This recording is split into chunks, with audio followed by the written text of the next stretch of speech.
Mondays. Anime keeps winning at the movies this year. Chainsaw Man, the movie, won the North American box office this weekend, debuted at number 1 with 17.3 mil. It's based on the popular Chainsaw Man Japanese comic and follows series' first season from 2022. Second place was Black Phone 2. Fell about 50% from its debut weekend, took in $13 million. The Colleen Hoover Regretting You adaptation debuted below expectations in third place with a gross of $12.9 mil in its first weekend. And Bruce's biopic, Springsteen, Deliver Me From Nowhere, also got off to a very light start. It debuted in fourth place with $9.1 million. And rounding out the top 5 was Tron Ares with $4.9 million. So we're going to start with Megan Fox and Machine Gun Kelly. They are apparently spending time together again as a family after welcoming their daughter, Saga Blade, in March. And a source told people that while they act like a couple, they haven't made anything official, and Kelly spends pretty much every night at her house with the baby. Listen, it'd be nice if they could get back together and get everything going again. It seemed like it was pretty decisively ended, but who knows? The insider said that Fox is very happy with how he's stepped up for both her and the baby, and the two are apparently prioritizing family life, bring them closer as a unit. And they said, things are great now. He's amazing with the baby. She's very much enjoying spending time with them. She attended a screening of Jennifer's Body. I've got that coming up next. Yeah. Their recent time in Costa Rica in July also reportedly helped them rebuild trust and reconnect as friends, according to the source, though they're not rushing to define their relationship following their trip.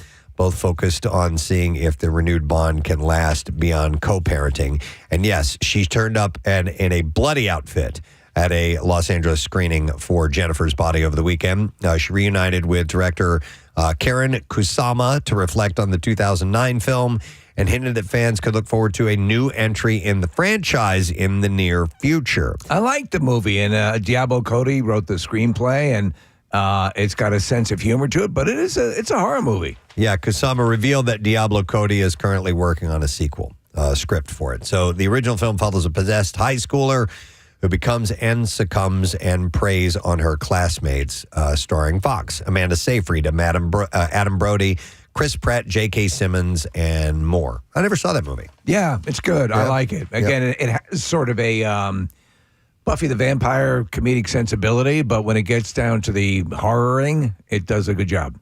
Nice. Speaking of horrors, Kim Kardashian, we got to talk about her. Oh, he's a horror. Yeah, exactly. So she recently revealed that she will be qualified to practice law in 2 weeks. Thank you. She said, maybe in 10 years, I think I'll give up being Kim K and be a trial lawyer. That's what I really want. I want to see a stage presentation of Inherit the Wind with her as Clarence Darrow. I wonder how lawyers feel about all this. The ones that, if she does the actual work. But she didn't. It's not the same thing. It's she's not, she didn't go through. She doesn't have a law degree the same way lawyers have law degrees, right? So she's been studying law since 2018 through California's Law Office Study Program instead of traditional law school. Right. She passed what they call the baby bar exam in 2021 after 3 failed attempts and completed her law program this past May.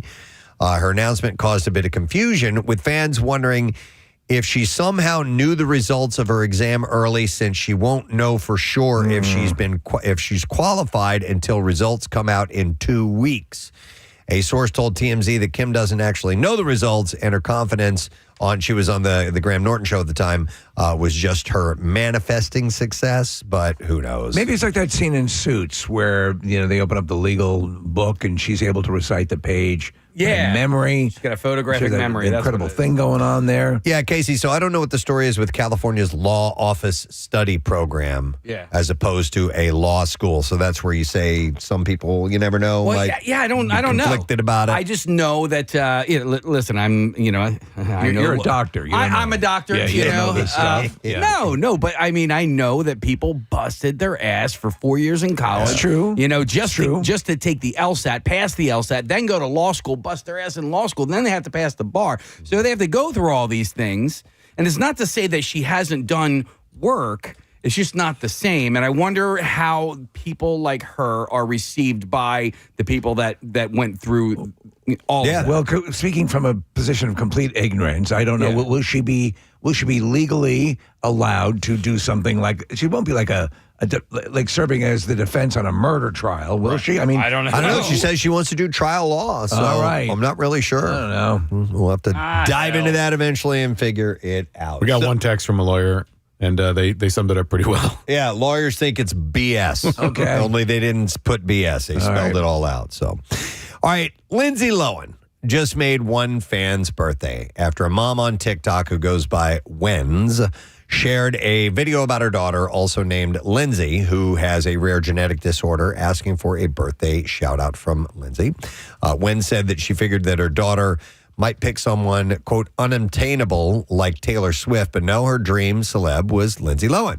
And it was time for the internet to get to work. Lindsay caught wind of the post and delivered, sharing a TikTok on Friday wishing her young namesake a happy birthday and sending love. So we have audio of Lindsay doing this. So here we go. Hi, Lindsay. It's Lindsay Lohan. I just want to wish you a very happy birthday. I'm sending you so much love. God bless you. Wishing you all the best wishes on your birthday. May they all come true.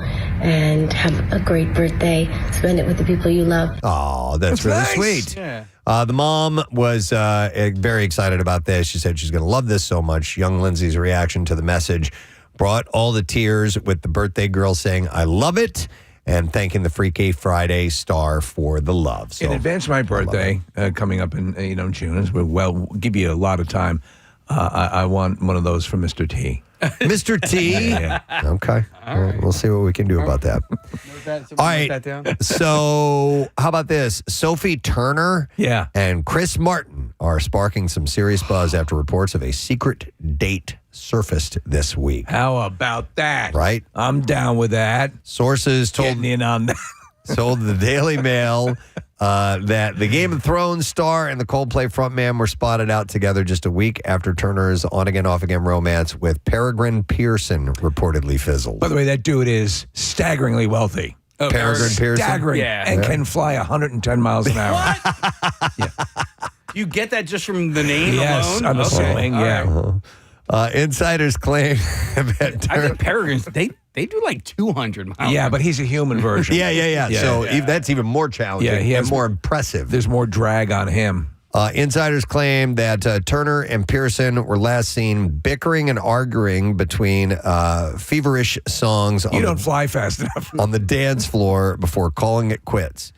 Both Turner and Martin recently ended long-term relationships. Sophie and Joe Jonas called it quits in 2023, and Chris broke it off this summer with Dakota Johnson after 8 years together, by the way. It's hard to believe that was going on for 8 years. So how long with Gwynnie? Seemed he had a run, right, about 8-9 years as well. Something like that. So he'll go for a run. Yeah. He just won't stick the landing. They were 13 years. 13 Wow. years. Well, there you go. So neither star has commented on the rumored night out, but fans are already losing it over the surprise pairing. So we'll see if that I goes. love when they say, like, fans, like, everyone's going crazy, or, the internet's... Really? Well, I don't know. Yeah, I mean, you look at some posts and people are freaking out, but that's not everybody. So, Well, I know I got excited about the potential Mr. T call, so maybe that's true. in yet another step to distance herself and her daughter from incarcerated ex Danny Masterson, Bijou Phillips has reportedly asked the court to remove Masterson from her daughter's last name. The actor submitted paperwork to change the 11-year-old's name from Fiona Frances Masterson to Fiona Frances Phillips. That's a lot of sounds. Fiona Frances Phillips. A judge has yet to sign off on the request. Phillips filed for divorce in 2023 after Masterson was found guilty of 2 counts of rape and sentenced to 30 years to life. I can see why you'd want to do that. Yeah. It's just a name you don't need lingering around. So last week, Bryant Gumbel was rushed to the hospital over an undisclosed medical emergency. While the reason for the trip to the hospital remains undisclosed, sources around the TV host insist that he's expected to make a complete recovery. I really don't have any information other than that. A family member told TMZ that he's doing okay. Well, I saw them. There were pictures of him walking around with his wife. So I assume he's doing okay, walking around in the park. June Lockhart is not doing okay. The television actress who famously starred in the series like Lassie and Lost in Space passed away. May I request something? Yeah. Can we get the De Niro dead? Because I think she's an iconic TV mom. The actress passed away last Thursday in Santa Monica, California, with a family by her side. Her career in film included roles in A Christmas Carol, Meet Me in St. Louis, and She-Wolf of London. Once she transitioned to the small screen, her career exploded with lead roles in popular shows like Lassie, for which she was nominated for 2 Emmys, and the Swiss Family Robinson in-space sci-fi series Lost in Space. It ran from 1965 to 1968. Dead. We haven't heard this in a while. Dead. It's our tribute. Dead. Dead. Her other notable appearances on TV Dead.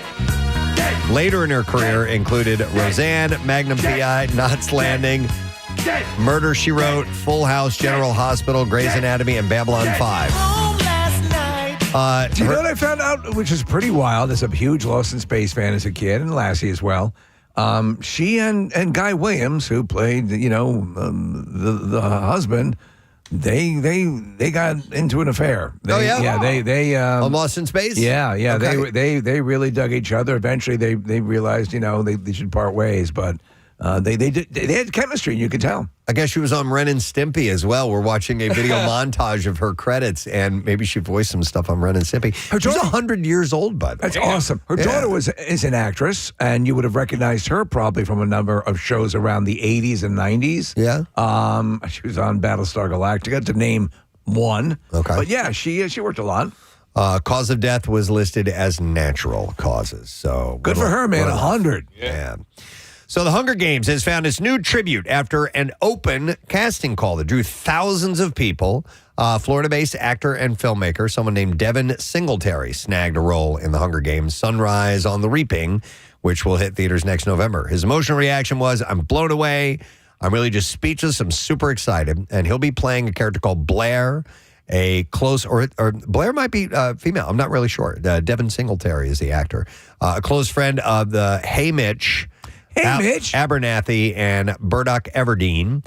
And they said, "I love Sunrise on the Reaping book." And they call the opportunity a great honor. The prequel, packed with stars like Glenn Close, Kieran Culkin, and Maya Hawke, will revisit Pan Am decades before Katniss's rise and right at the start of the fateful second quarter quell. Okay, so hang on a second. I saw all the movies, read all the books, actually.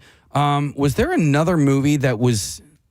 Yeah, there was prequel? a couple years ago. Yeah. With Rachel Zegler. There was a fourth one that came out, and there was a fourth book attached to that one. Okay, so it was based on source material. Songs of Fire and Ice, or is that Game of Thrones? It's Game of Thrones. But I'm wondering, was it a prequel, sequel? I believe it was a prequel case. Okay. All right. I'm not 100% I need sure. to catch up I didn't on read that. it. I read all the other books, the initial run of books, but when this came out, I didn't jump out on it. Ballad of Songbirds and Snakes. That's it. It was a prequel, and then so this is also a prequel, The Sunrise on the Reaping. So yeah, there was a movie that came out for that as well, for Songbirds and Snakes. And Casey, that leads right into the Ketchup Kid. Oh, So, yeah. Dr. Disguise. All right, let me see what else I want to share with you here. So, Wedding Crashers is 20 years old, and to honor the anniversary, the movie is returning to theaters. So a new generation can witness all the hijinks on the big screen. Vince Vaughn, Owen Wilson comedy returns to theaters December 4th and 11th, and will include an additional 10 minutes of deleted scenes originally featured on the 2006 Home Entertainment Edition. I went to see that movie by myself. It was a matinee, and I remember in the theater with not a lot of people in it, though it did well in the theaters, I was laughing my ass off. I loved it. It was terrific. Yeah. Along with Vaughn and Wilson, the movie also stars Christopher Walken, Rachel McAdams, Bradley Cooper, Isla Fisher, and Jane Seymour's great cast. Amazing. When it was released in 2005, the R-rated comedy was a huge success. It made $288 million worldwide. In fact, they're both doing the commercials for Xfinity. I love it. Yeah. It's great. And it's like, because at the beginning of the movie, they talk about they're going to do a sleepover thing. Right. Because Owen Wilson's parents had died when he was a kid, and it was something they did as tradition. And they're kind of playing off of that while they're watching football. It's great. So let's see here. The series that epitomized the 80s, Miami Vice, being turned into a movie again. Okay. In order to Why? bring it to the big screen, you first need to cast your Crockett and Tubbs, the stylish Miami detectives famously played by Don Johnson and Philip Michael Thomas in the original series, and Colin Farrell and Jamie Foxx in the 2006 film adaptation. Now, reports are that for the newest version, A-list stars Austin Roberts and Michael B. Jordan are in talks for the two main roles. That could work. Yeah, it could work. Yeah. Shooting on the film begins next year with a theatrical release set for August of 2027. Yeah, I don't know why they want to go back to that well again, but It was Colin Farrell and Jamie Foxx, and it was okay. That was Lightning in a Bottle, that series that came on. We hadn't seen anything like it. It was Brandon Tartikoff was the head of NBC, and he had the edict, I want MTV Cops. Yeah. And so Michael Mann created Miami Vice, and it just hit right. I actually wouldn't mind seeing Don Johnson reprise his role as Crockett. I don't necessarily know if we need the other guy. Maybe he dies and his son is, ends up working with him or something like that. It could be. Yeah. I don't know. I mean, I think they're trying to reset it. Let's see what they do. yeah. All right, I was happy to see this. Disney Plus has set the streaming date for Fantastic Four: First Steps. Oh, good. Pedro Pascal, Vanessa Kirby, Joseph Quinn, Ebon Moss-Baccarat was another box office smash for the MCU, taking in $521 million worldwide. It was by far the most successful attempt to bring Marvel's first family to theaters. So Disney will bring it to the small screen November 5th. Oh, good. So Not too far off. I think you might echo this as well. When I sat there watching it, I was smiling. I enjoyed everything about it. I don't think there was a wrong note hit. Yeah. They just got back to basics. Yeah. The retro feel, I won't give much away. Well, I won't say it. But anyway, everything that they did, the performances, the story, and the epic nature of it worked. It all worked. Yeah, it was pretty cool. Yeah, I still haven't seen it. I missed it in the theater, so I'm excited that it's finally coming to Disney. Yeah, you should enjoy it. And then the last story I have for you, a spin-off from the Nickelodeon series Victorious is coming to Netflix. The new series focuses on the character Trina Vega, who's played by Daniela Monet, a struggling actress who returns to her former high school, Hollywood Arts, as an unqualified substitute teacher at Hollywood's most elite performing arts school. Victorious, was this watched in your house? Yeah. Okay. Yeah. So where does Victoria Justice, is she from that show? Yeah. Okay. Yeah. She was all the right. lead. She was the main character. That's why it's called Victorious. All right. Victoria Justice. All right. And of course, Ariana Grande was young, and that's where she kind of launched her career.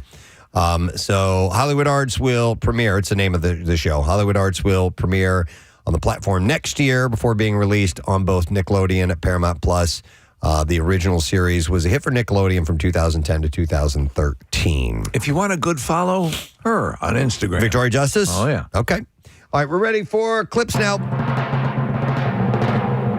FBI is a show with high-stakes cases and pushes the limits with relentless pursuits of action. In this clip, Zico Zaki reveals a surprise location for the show. We do one where we find ourselves on an airplane, which is very exciting because we're usually on the ground here in New York. We had the train episode last year, and now the airplane, hopefully next, like a submarine or something like that. So we'll just keep going. It's a really cool, again, different. I get put into a position that I'm not usually in. I don't even know who the hell you are. New episode of FBI on CBS tonight, 9 p.m. I have to mention this. We had I think it's the same show. I'm not sure. We had the 911 episode where the diver or the surfer was caught in a humpback whale. Okay. And his phone was pinging, and I swear to God, I saw last week. They're in a space capsule. They're in orbit, a la Blue Origin. And they call it 911? Yeah, and these are a couple of 911 people who have gotten to go because of some sort of thing. Okay. And they have to. It sets on fire inside the thing, and they have to blow the hatch off. Yeah, we're watching clips of it now. Okay. And they figure out how to get cell phone connection, and let's just say it strained the limits of credibility. So now we're in space. Now we're in space. Okay. I mean, they did the Poseidon Adventure episode. Oh, by Casey, Yeah. while this is happening, meteorites are hitting okay. Nashville, I think. So maybe there'll be a spin-off show from this 911 in orbit or It something must like be, that. yeah. Maybe they'll do that. All right, next clip. Here we go. Season 4 of Mayor of Kingstown kicked off last night, diving into new enemies and shifts in alliances. Here, Jeremy Renner teases the emotional change for his character after last season's turn of events. It was certainly desperate. Big sort of thing for him. He was very desperate a lot of the times and very helpless. And that drove him to and have to make different choices and vulnerable and sort of defeated in some ways. Yeah, I mean, New episode of Mayor of Kingstown is now streaming on Paramount Plus if you want to check that out. And there you go. It's your entertainment report for today. Hello to you, friend. If you missed our introduction at the top of the show, it's Monday. We welcome you to it. We are going to be getting you prepped for Camp Out for Hunger. It is 2 weeks from today. 2 weeks from today, we'll be waking up. I have that Tom Hanks handshake now going on. From Saving Private Ryan. I know. Yeah. So we're getting nervous. We're getting set for it. And we really need your help this year. All the details available at WMMR.com. Let's take ourselves a quick break. We will come back. The sun is starting to make its way up for an appearance and turning our evening, morning into daylight. And we'll get into what we're getting into when we get back. Stay with us. Wanted to share with us, right? Yeah, so it was somebody sent me a text, and it was, somebody that I am friendly with, like not like one of you guys where, if the type of text messages that we send each other. But I needed to drop something off to this person. And I, basically was saying, I apologize. I had COVID, was stuck in the house. I'm going to, get this stuff to you. And so he says, well, how are you feeling? What I wanted to text him was that I got, and I've said this to you guys, COVID kicked my ass. I got my ass kicked, What I sent him was that I got my ass licked. I got my ass licked. And How you feeling? Well, I got my ass licked. Pretty good. I got my ass licked. Oh, and it's all worth it. I mean, it was kind of bad at the beginning, but once the ass licking started, Yeah. it turned for the better. I mean, I've heard of rim jobs before. Wow. I mean, fully changed the, I guess it auto-corrected to licked, and I didn't realize, sent it, and then, I didn't, hear back, so, and I went back and pulled up my text and looked, and I was like, oh, my God. Oh, God, what do I do? And then I just put kicked and sent that and just didn't say anything else. And no response back, or No, he didn't really address it. Kathy, He there's just said, someone on the phone for you. no, he just said, no worries, whenever you feel better. Was that an invitation? Because I would like to follow through on that. So this is just more of just an acquaintance, right? Listen, professional? yes, yeah. Professional ass licker? No, I mean, Yeah. you know them more on a professional level as opposed to a personal level? Yeah, they own a business, and I go to the business and purchase. Why would she mention she had her ass licked? Oh, my God. I don't understand. Santa's coming over right now. My mouth is pretty moist. I could do that. God, ew. Oh, God. There are some things that are absolutely astonishing as when you listen, that you wrote kicked. I'm sure you. I did. Right. So why is that not perceived as an actual word? I've had it happen. I think they were just trying to pull a fast one on you. Yeah. I think technology was like, oh, ass licked. Yeah, it's built into the algorithm. The autocorrect feature is bizarre, though. I don't know. My mom sent me a text right before Christmas, and she wrote, I bought Ben some ski dicks from Buckman's and a U.S. National Parks wall map and push pins. And then her follow-up text was, good God. That is ski socks. Ski socks. Do you ever put your feet in a nice pair of dicks? But I'm sure my mom felt the same way as you, Kathy. It was just like, and at least it was to me, not to like, you know, Right, a minister or whatever. Yeah, I A don't lot think of that it, was. though, is just like, why?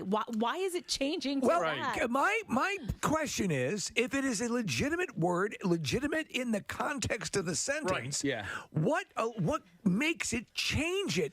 I've had it. Yeah. I think she probably accidentally misspelled it, and you didn't notice. And it went to Well, licked instead K of and kicked. L are right next to each other, and Nick, as far as ski dicks are concerned, Yes.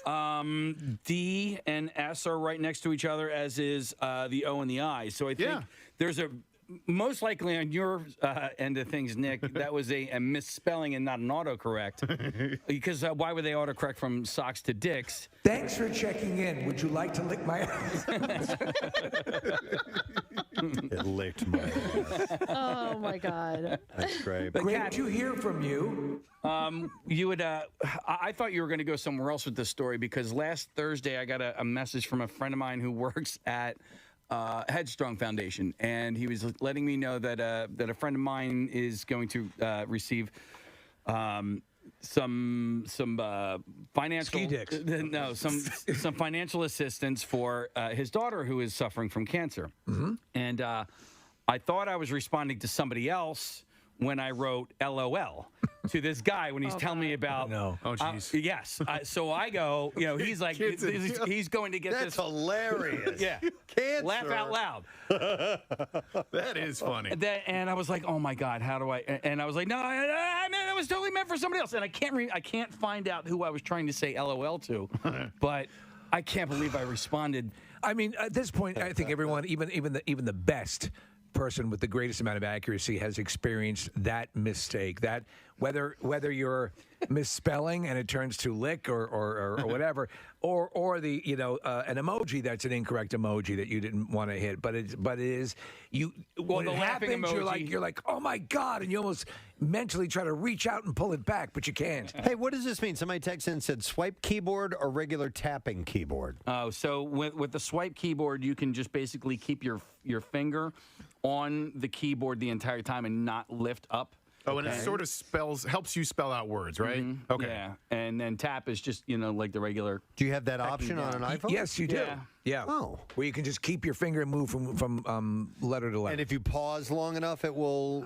I don't generate use it. or. Yeah, I've attempted it. I've tried it, but I'm so used to the other way that I just keep doing it the other way. It's the number one preference for salad tossers, Preston. I really need to use. I need to use voice to text more often. Me too. I don't trust it. That makes mistakes Yeah, too. that's- I know it makes mistakes, Yeah. but if I do have to write a fairly voluminous amount, a longer one, I'd rather dictate it and then go back and maybe fix the mistakes.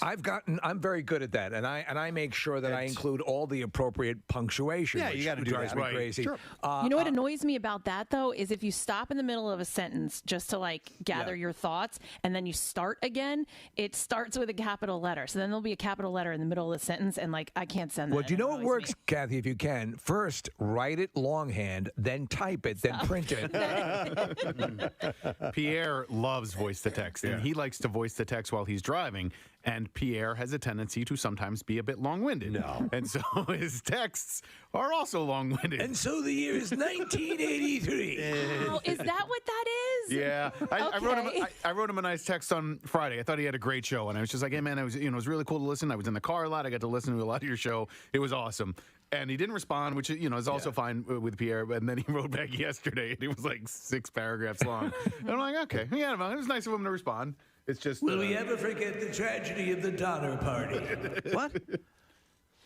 The problem with me and voice to text is I can't think of what I want to say as I'm saying it. I mess it up too. I'm like, That's what I mean, and then so you want to here pause. is the thing. I would like to say to you these words, and I'm like, Well, so it gives you the option to review it. I know, Right? I know. Yeah. But just when I'm typing it out, I know exactly what I want to say. But when I'm My saying friend it, sends the voice Would you messages. be interested in licking my butt?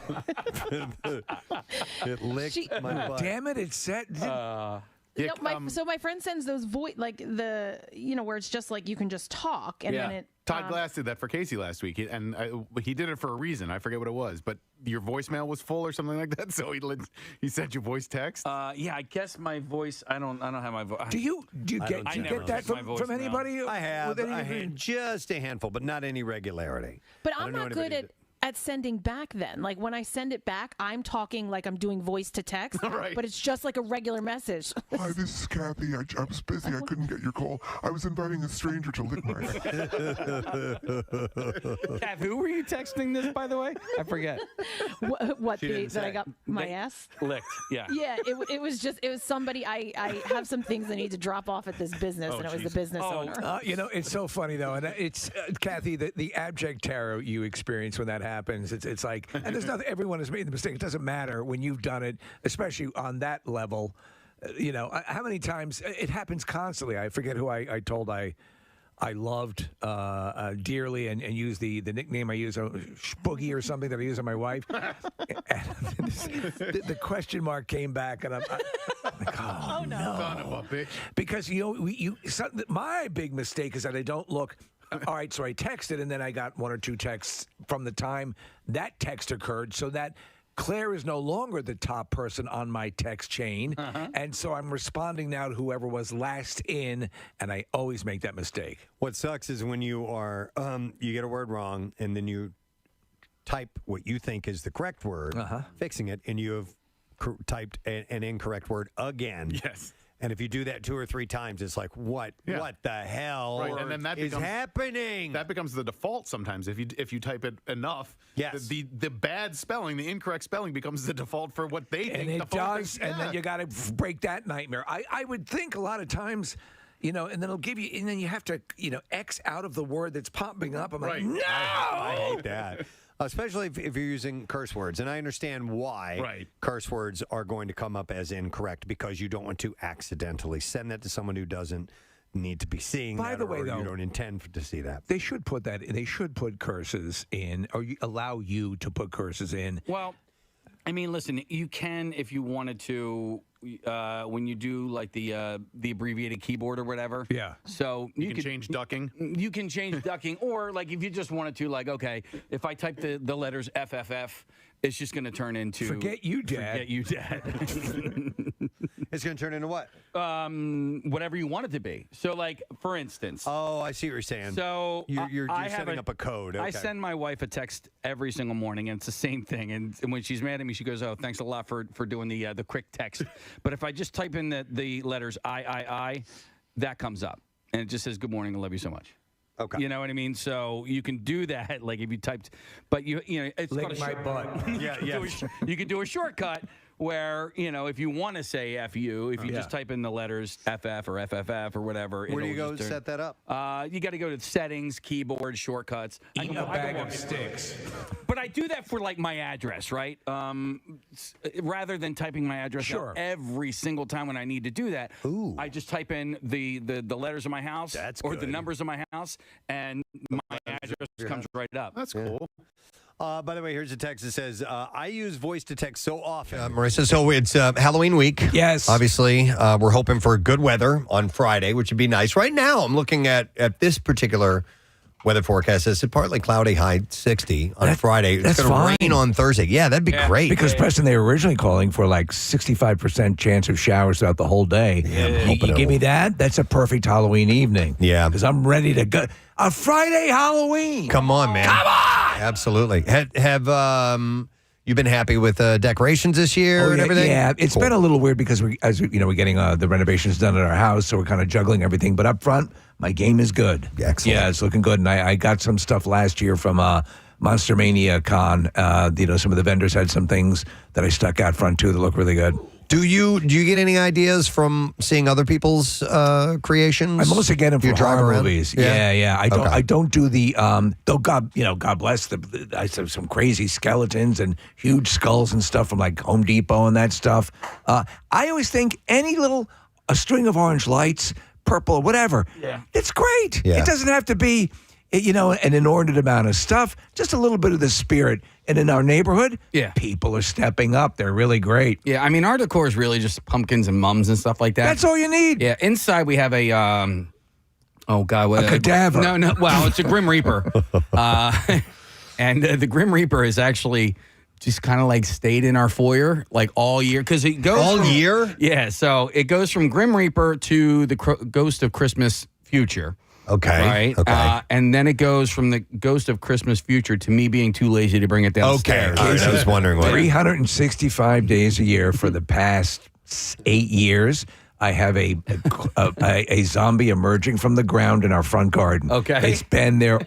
And I was walking out to kind of do the decorations, and people are walking by. You're not getting rid of the zombie, are you? It's become a fixture. Is it one of those? Because I've seen these like whatever Sky Mall. Yeah. That magazine. I don't even know if it's still on planes, but they would have like things coming up out of the ground. That's it. Okay, so it's like made of torso, like a top, shoulders just below the shoulders, arms pushing up on the ground, and the head screaming. And you just sit it on the ground, and it looks like it's coming up through the dirt. Is it made out of like a metal or something that can be out all year long? It has to be. It's something like a type of plaster of Paris kind of. Okay. All right. I don't know exactly what it's made out of, but it's resilient. Okay. I mean, it's out there all the time. I did see an article about something I wasn't familiar with, which is teal pumpkins. Oh yeah, being like out. the color teal. Yeah. Which, by the way, what is teal? Somebody dumb like that a blue, down. It's I think a mixture between like electric and baby blue. Okay. All right. So if you ever go into Chuck D'Amico's beach house, their whole decor is teal. It's like his wife's favorite color. Okay, so it's part of a worldwide effort to make trick-or-treating safer and more inclusive. The Teal Pumpkin Project started in 2013 when a Tennessee mom wanted her son with food allergies to enjoy the holiday. And now it's backed by the nonprofit FAIR, Food Allergy Research and Education. And it encourages households to offer non-food goodies like stickers and glow sticks instead of candy. With millions of kids affected by food allergies. So this is just a place that you can go to if you do have a severe food allergy. So will you telegraph that you're offering that kind of stuff? I guess so. Yeah. I don't know how well known that is, but I'd seen an article and I wasn't aware of it. So what I'll do is our candy. I'll if there's something that I'm handing out like a Baby Ruth bar, I'll say has nuts in it. So just be aware. But that otherwise, it's it works out. I've been seeing these teal for a bunch of years, and they'll also sell teal buckets, so the kids can have a bucket. Okay. So as they're approaching the house, when you're prepared. That's cool. And yeah, like I told you, for years now we've added things like either slime or. Play-Doh. Play-Doh actually was, and I stole that from you last year. That was a huge hit. They at my love house. it, yes, don't they? They do. Yeah. Like we're blown away by how much kids are like, oh my God, you have Play-Doh. It's just something different. It's different. Let me ask you. So you buy how many?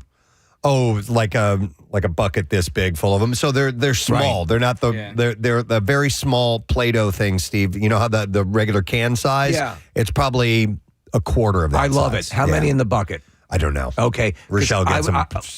I don't know. I just went to Michael's we're like to get 400 it. or 500. Yeah. No, well, you don't give them to everybody. Yeah. I mean, so it's either or. You either get the kids candy who or pay. Yeah. Yeah. No, we don't. We don't offer it up for everybody. It's like, would you like some candy or do you want this? I see. I might try that. More often than not, they would choose it, and then when it's gone, is gone. So yeah, we get hundreds of at my house. We have our neighborhood is like 300 and some odd houses. Yeah, We get tons of people on golf carts and everything all over the place. So obviously, getting yourself prepped and being ready. In fact, I thought it was DoorDash or something like that who have like emergency candy refill. Oh, dude. I'm not sure if it's DoorDash or not, where if you all of a sudden find yourself out of candy, you can do an emergency order and have it brought over. I recounted the story last week. I remember the first, when I realized, and I don't know why I didn't put two and two together. My house sits on the corner. School buses go by all the time. Parents see it. Everyone's seeing it. So what happens is they know if you're going to go trick-or-treating, you're going to maximize your yield by going to the houses that seem to embrace Halloween. So maybe the first or second year, I'm like talking about this story, Preston. I bought a lot of candy and we were running out. Went back to Acme. Went back to Acme a second time. Went back to Acme a third time. And by the time I went the third time, the Christmas candy was out. And I was handing out Christmas candy on Halloween. Wow. Yeah. Okay, so oh my God, what's the word I'm looking canes for? and Candy canes. You're handing those out? I'm not kidding. So, now I way overbuy, but that's I'm not going to be staring down some 150 kids in costumes waiting for candy. Dude, I saw the sweetest video on Instagram not that long ago. There was a Ring door camera or something along those lines catches this kid coming up there. It's the deal where they just leave the bowl out, and he walks up and he's like, oh my gosh, there's only 2 things left in here. And he goes, I'll take this one and you take that one. And so they take it and they walk away. And then like 30 seconds later, you see the kid come walking back over. Right. He takes his bag and he dumps like half of it out. And he's like, there, that's better. And I was like, oh my God. That's really nice. That was just the sweetest thing to see. There is a horror movie on Shudder. There's a series called VHS, which is it's found footage. And it's all retro. And there's one segment that deals with that. Just take one, somebody takes 2. Yeah. But they're looking at the candy, and they've never heard of this brand, and it gets weird quickly. Yeah. I don't know if you could handle that one, but for those of you who are horror fans, it's on Shudder. It's VHS Halloween, and it involves this exact scenario. So if it says just take one. Take one. Just take one. I'm going to have to start stamping hands like I'm at a nightclub. Make sure kids don't come back. Yeah, because I feel wearing like a different mask or whatever. Dude, we have the parents are rolling up and the kids get out because it's an intersection. And I'm sometimes I get worried because it gets crazy. And a couple of my neighbors have decorated up, so I'm anticipating good weather for a Friday. Yeah. A lot of activity. But look, if they're coming back, I tell you what, man. I find my experience over the years has been so wonderful. Kids, well-mannered, really nice, really into it. Preston, I know you're a stickler for trick-or-treat. Yeah. I just wearing a costume. Yeah. That is what I'm a stickler They do the about. whole damn thing. I love it. Good. Well, we've got some teenagers that show up and they don't. Yeah. So there you go.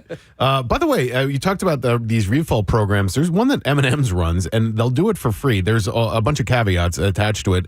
But it's M&Ms.com, and you go to their rescue squad, and they will deliver free M&Ms straight to your door. You have to be in a GoPuff area, so like a delivery service, which is called GoPuff, which started right here in Philadelphia, is associated with it. But it starts at 5 p.m. on Friday on Halloween, and you have to sign up for it, and there's a bunch of steps you have to go through. But it's a legit program on M&Ms.com. The rescue squad. Yeah. Oh, that's cool. Nice. Steve, you had mentioned watching this movie, and I thought you might find this interesting. I don't know if you would be into it or not, but the Opera Philadelphia, from today through the 31st, they're having this thing at the Greek Hall, and they have a free series of classic silent horror films accompanied by live organ music. I love when they do stuff like this. As part of the opera's Pipe Up program, and it's curated by acclaimed former critic Carrie Rickey. So she has curated the movies. And Ricky's Pickies. Each evening at 7 p.m., audiences are treated to a different silent horror masterpiece. So tonight will be Faust from 1926. Tomorrow is The Phantom Carriage. That came out in 1922. So I'm familiar with these. Wednesday is Nosferatu, which came out in 1922. Thursday is The Cabinet of Dr. Caligari, in 1920. And then Friday is Haxan from 1922. Not familiar with that one. So it's free, but you do need a ticket to attend, and all screenings are going to take place at the Greek Hall on the 3rd floor of the Wanamaker Building. And so they have to be using the pipe organ, which is cool. Some amazing stuff in that. Like the original Nosferatu, they really didn't have the ability to shoot at night in the dark. So they're full-blown nighttime scenes that are shot in broad daylight. Oh, really? Yeah. And it's a little jarring if you don't realize what's going on. How long are those silent movies? Were they a lot shorter? Nah, they seem to be a regular length. Okay. Maybe 80 minutes. They weren't, not, at least maybe they are, and I just don't remember them being shorter, but, or maybe they weren't that good and they seem longer, but. I couldn't sit through an hour and a half of silent movie. Yeah. Yeah. You know what you probably could if you watched, remember years ago they re-released Metropolis, Fritz Lang's Metropolis, and they redid the music and so on and so forth. That is a masterpiece. You take that out for a spin. I mean, it's an impressive. I get it. It's not like there's. Well, where do you go these days to find a movie with talking? Right. Yeah. So doors open at 6:30 for this event. So it starts today. That's pretty cool. I think that's excellent. The Wanamaker Building. And since we're I thought you were going to say they're putting on Terrifier, the opera. Since we're in Halloween mode, Steve had sent me an article about the origin of the word boo. Oh. As far as ghosts. Goo! No, not goo. Why has boo become the de facto ghost utterance? Yeah. So since the mid-16th century, boo has been around. But why ghost? They've been using the word boo for less than 2 centuries. I'm sorry, for ghost. Yes, the etymology of boo is uncertain. They compare it with the Latin boar or the Greek. I don't even know how you would say that. These are characters. I don't even know what the hell they mean. Yeah. How do ghosts say it? Meaning to cry aloud, roar, or shout. Right. Older dictionaries suggest that it could be an onomatopoeia mimicking the lowing of a cow. So those ghost cows were always terrifying. Yeah. In the early days, I'd say this because of the wincing, the whining, the moaning of the dead. And so that's obviously where they're drawing the correlation there, right? I guess. So it's more. Ow! I don't know if they were. If it was my leg, because it's humans that say boo. We say that to each other. Boo. As scaring you. But ghosts are always written and boo. They're that's what they're saying. Yeah, but I mean, you never really hear any actual ghost. Haunted spirit stories of a ghost saying boo. Casper would do it occasionally. Yeah. So, boo was not used to frighten others, but to assert your presence, apparently. Take the traditional Scottish proverb, he can't say boo to a goose, which for centuries has been... I can't say boo to a goose. A slick way to call someone timid or sheepish. Would be. He can't... Actually, it was spelled B-O. He can't say bo to a goose. What did you say? Or consider the 1565 story Smythe Wyche that forged him a new dame, in which an overconfident blacksmith tries to hammer a woman back into her youth, and the main character demands of his dying experiment, "Speak now, let me say," and say one's buh. I don't know what any of this means. It was certainly... Yeah, I would love to train. I'd love to. Wait, go ahead. Here's in 18th century Scotland. There was a saying that said, "Kings, counselors, and princes fair, as wheels the common ploughman. High miced their pleasures mixed we care, and dead some muckle boo man." And by the way, you heard right. I said Hyman. It was only a matter of time until Ghost got lumped into a creepy muckle boo man crowd. Muckle boo, that's your labia. Muckle boo, your labia's sticking out. I can barely see your hymen. It's flapping like a sail in the wind, scaring all the wee ghosts away. Being all muckle boo. Oh, muckle boo. You're a wee man and the boat is sinking. Oh, dude. And you're a muckle boo stew.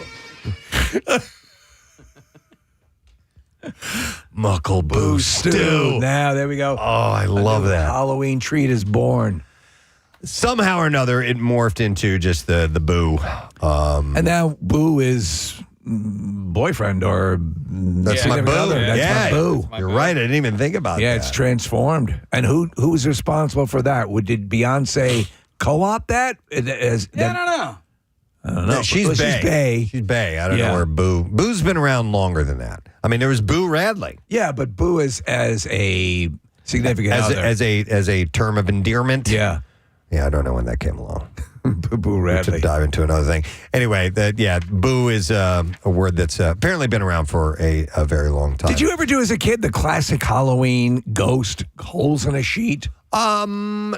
not as an official costume. To me, it always seemed too close to flirting with a Klansman. We did do the one, Steve, and you've mentioned this many times, the old classic costumes that you would buy, and if you were the Wolfman, it gave you like a jumpsuit to wear too, and there was a picture and it would say Wolfman on it. So you would actually wear your own merch as the Wolfman. The thing now is you look back, they say, hey, I'm a hobo. Yeah. Hey, I'm a poverty-stricken citizen. Right. So I dressed as a ghost twice in my life. One time I was a nerd ghost. I used plaid sheets. I thought that was pretty inventive. Did you have glasses on? Yeah. Okay. And then, so it was 25 years ago. It was the year 2000. I was at a bar on Main Street in Manayunk, and I dressed as a white, I had the white sheet ghost. Yeah. I'm on the dance floor dancing, and I just hear the DJ say something about, oh my God, the Ku Klux Klan is here, right? Oh my God. And I'm like, no! Well, hang on. Okay. People were dressed in the Ku Klux Klan outfits. They were black people, and they dressed as KKK members. So I was like, but at first I thought he was talking about me, and I was like, that's not, no. Is that a riff on the Chappelle? The racist, the blind racist who doesn't, possibly. Who's black, who's a Klansman, doesn't realize it? Well, let's find out, because that was the year 2000. I know for a fact that it was 2000 when it happened. Yeah, I don't know. Do you know I saw some? Oh, go ahead. My tone deaf costume one year, and I was probably like 22 years old or whatever. I did dress as a homeless person or a vagrant or whatever you want to call it. No, it wasn't a hobo. It was it was more current. Okay. It wasn't with the bag on a stick or anything like that. But I carried a sign that said, "We'll work for sex." Oh. Okay. So there you go. Twist on that, but no, that doesn't happen now. I saw someone do, and it's it's the Great Pumpkin, Charlie Brown, when he's putting together his costume, he overclips and there's hundreds of holes in his. Yes, somebody did that. That's cute. Yeah. By the way, with the Great Pumpkin, what was what sadistic parents that they hated Charlie Brown so much? Why? That guy was just absolutely browbeaten and treated so poorly. He was brutalized. What the heck? Somehow. And you know what? Here's the thing, too. Like Charlie Brown, the character, he wasn't a jerk. No. He didn't do anything mean. He was thoughtful. He was actually a sweet kid. He was. But somehow the parents of the neighborhood They conspired. And it's what cracked me up as a kid, though, and it still cracks me up. I just watched it. As he's going to each house, and you're seeing the candy getting thrown out, you can clearly see the rock going into his bag every time. And how much did that bag weigh by the time he got done, too? All I got was a He's rock. got like 18 pounds of rocks that he's dragging around. You know what they should do? They should make a follow-up where he goes back to each house and beats the parents to death with the bag of rocks. Oh, no. I have a plan. Turn it into a real horror movie. Hey, folks, remember earlier? Wow. There was, I'm going to bring this up. Did you guys ever get, when you would go out trick-or-treating, religious pamphlets? Yes, watchtowers. I didn't that get would happen. There were Jehovah's Witnesses. Okay. And really on the Halloween? Yes. Yeah. Because Jehovah's Witnesses They're not don't supposed to participate. celebrate. Yeah. Yeah, I'm surprised you'd even go to their door. Well, you didn't know. Okay. Yeah. There was no, but you would go and whatever the case, they don't celebrate anything like that. Right. Birthdays, I think, nothing. There was a religious artist, and I forgot the guy's name because he's well known and Da kind Vinci? of notorious. No, not that. I'm not going back that far. That would create these pamphlets, and I remember getting home with my candy, and you go in, Steve, and it would show like the descent into hell. Wow. If you did not, praise Jesus or whatever, that you were going to be eaten by demons. And I'm like, that's Halloween, man. Dude, but there was decidedly different. Wasn't celebrating the night. It was cool. And I forgot the demons. name. I forgot the name of the artist, but they were these small little pamphlet. They were like they were like comic books. They were like small comic books, and you're like, oh wow, dude, got a comic book. And it was like getting we were handing out other things in candy, like the Play-Doh. And you're flipping through, and you're like, wow. And we're like, whoa. Apparently, I'm going to burn it in hell. Whoa, yeah. So you don't remember? You guys didn't get those? No, none of those. Again, the only thing I did get was a Watchtower one time. Somebody will text in, I'll guarantee you, with the name of that artist or that they got those books as well. We did take the UNICEF thing around to get coins, and so we would, and then bring them back into school afterwards. That's a blemish on my history. You kept the money? I kept the money. Yeah. I think I just forgot, and then I felt like I'd be yelled at because I was bringing it in late. It wasn't that much anyway. No, it was like, I mean, people were giving you pennies. Yeah. For UNICEF, if I remember correctly. Yeah. See, you really care. Now, when you guys are handing out, do you put on any kind of special clothing outfit? I know you weren't going to do a full costume. I used to, and I put on one, but I mean, I stopped because I'm running and gunning. I put on this latex, super cool, Bram Stoker's, Francis Ford Coppola's Bram Stoker's Dracula head. Yeah. And kids were like, "Mo." They were terrified. So I said, okay, I won't do that. All right, Nick found it. The artist's name was Jack Chick. A cartoonist, publisher, best known for his fundamentalist Christian Chick Tracts, they were called. Chick Tracts? Yeah, and he expressed his perspective on a variety of issues through sequential art morality plays. So, yeah, we're looking at... You get these? Yeah, Steve, yeah, there were people in the neighborhood that handed these out. And on the cover, it looks like a fun little read. Well, this one says The Little Ghost. The Little Ghost. Or this one. I remember the This Was Your Life one. I absolutely remember that one. But there's a whole stack of them. But and then you open up page one, Don't Sleep with Whores. Yeah. What? Something like that. I thought there was going to be like a Casper thing. Yeah. Nope. No. Totally different so story. we're looking inside. You were wrong. You didn't accept Jesus Christ as your own Lord and personal Savior. Well, that's not an inviting way to approach it. And it shows the devil taking his human mask off, and he's there to tempt you. So that's a good mask. That is a good mask. Yeah. So last year I wore a karate gi. Okay. So I did dress up last year. Okay. That's like what a teenager wears. It comes to that phoned it in. That's your football uniform. Yeah. I mean, that too. Yep. I wore that costume, but I also dressed the hell out of my house, man. I had my Delco trim lights up. Look, I created like a little walkway with lights. That's great. Yeah. You know what I did? I had a movie going on the front of my house. Two Girls in a Cup? It was Two Girls in a Cup. That's Dude. scary. Yeah, gross out. If that doesn't terrify you, Kids, don't go in that house. Oh, my God! Avoid that house. No! Next house, kids. The Delco trim lights, Preston, have a setting for lightning. Oh, cool. So I set that on, and it looks so cool. I love it. That's excellent.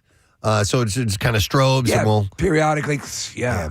All right. Well, you know what? I'm going to take this moment, if you don't mind, to mention something because it is horror related. Over the weekend, we went to at the Bucks County Playhouse. We went to the Rocky Horror Picture Show live stage show. It was great because our really good friends, Emily Chapman, you know her case. Oh yeah, she's engaged, right? No, she is not. Stop it! I said the wrong thing a while back. But anyhow, she thought that we were going to the movie being shown and people getting up on screen and acting along with it, the standard thing. So you kept her in the dark? Well, no, I didn't know that that's what she thought. So she didn't realize it was the stage show, the full stage show. And the show lead was this guy, Frankie Grande. It's Ariana Grande's brother. Oh. And as you can imagine, talented, dude can sing because obviously he comes from that lineage. Yeah. It was freaking awesome. And I've seen the stage show before. Years and years and years ago, I went and Steve and Wendy O. Williams played Magenta. That's a while ago. If you don't know Wendy O. Williams, she was Chainsaw and she was a punk rock pioneer. Oh, okay. Really intense, big mohawk, really, really wild chick. And so anyhow, we went and it was so much fun. It was a blast. They were so great. I imagine. They put on top level productions there. We have people in all the time.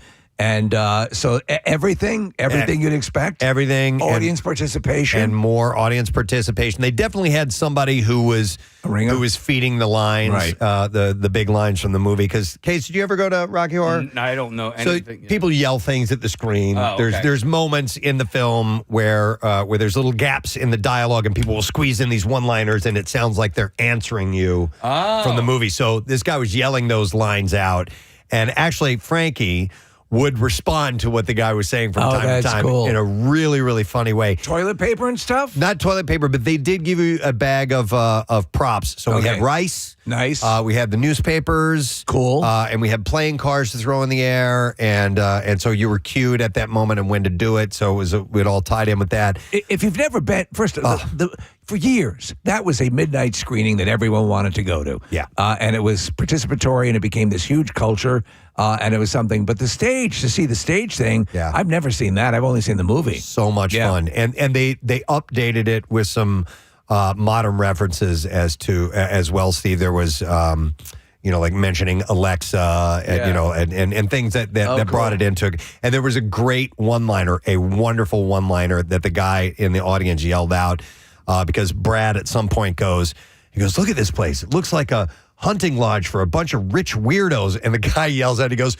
well, you are in New Hope. It was hilarious. So this is going to run through the weekend. So really? That's kind of cool. If anybody's listening now that wants to go check it out, it goes through November 2nd. You said it was sold out. Yeah, right? we were in the last row. Yes, we were in the very last row. You should probably look if you're interested.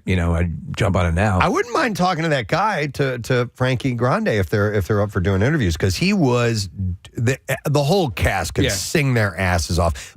And at the end of the show, Steve, everybody in the audience got to get up on stage and actually do the time warp with the cast and with the band. That's great. It was really, really fun. All right, so tomorrow night, Wednesday night, Thursday night, all sold out. Tickets are still available for Friday and Saturday. So there's a Friday 7:30 show that's available. Saturday early show at 3 p.m. is available, but the Saturday and Sunday late shows are sold out. Yeah, so there's really only 2 shows that are available still. We did the matinee. Okay. We did an afternoon show, and it was just a blast. It was. I by the way, can't recommend that enough. The majority of Broadway shows that I've seen have been matinees. I love it. I always think that's much better. To me, that's I get a little tie at night. You get a little tie. Yeah. And by the way, reflecting on the Rocky Horror Picture Show, and it came out in the late 70s, and oh my God, it is hypersexual. Yeah. I mean, it is really so extremely sexual. Yeah. It is so funny that it came out then and was obviously it was all the rage then, but they stepped up the sexuality in the show big time. Big time. And we were cracking up. There's a sequence where that uses silhouettes when they're in bed. Yes, and they notched it up. Oh, did they? Let's say it involved a fist. Okay, that's all I'm going to say. But I can only imagine. I highly recommend this show if you have the time to get the tickets and go. And the cast was just phenomenal. And one of my favorite cast members is this actor. And Nick, you'll have to look him up in Pretty Woman.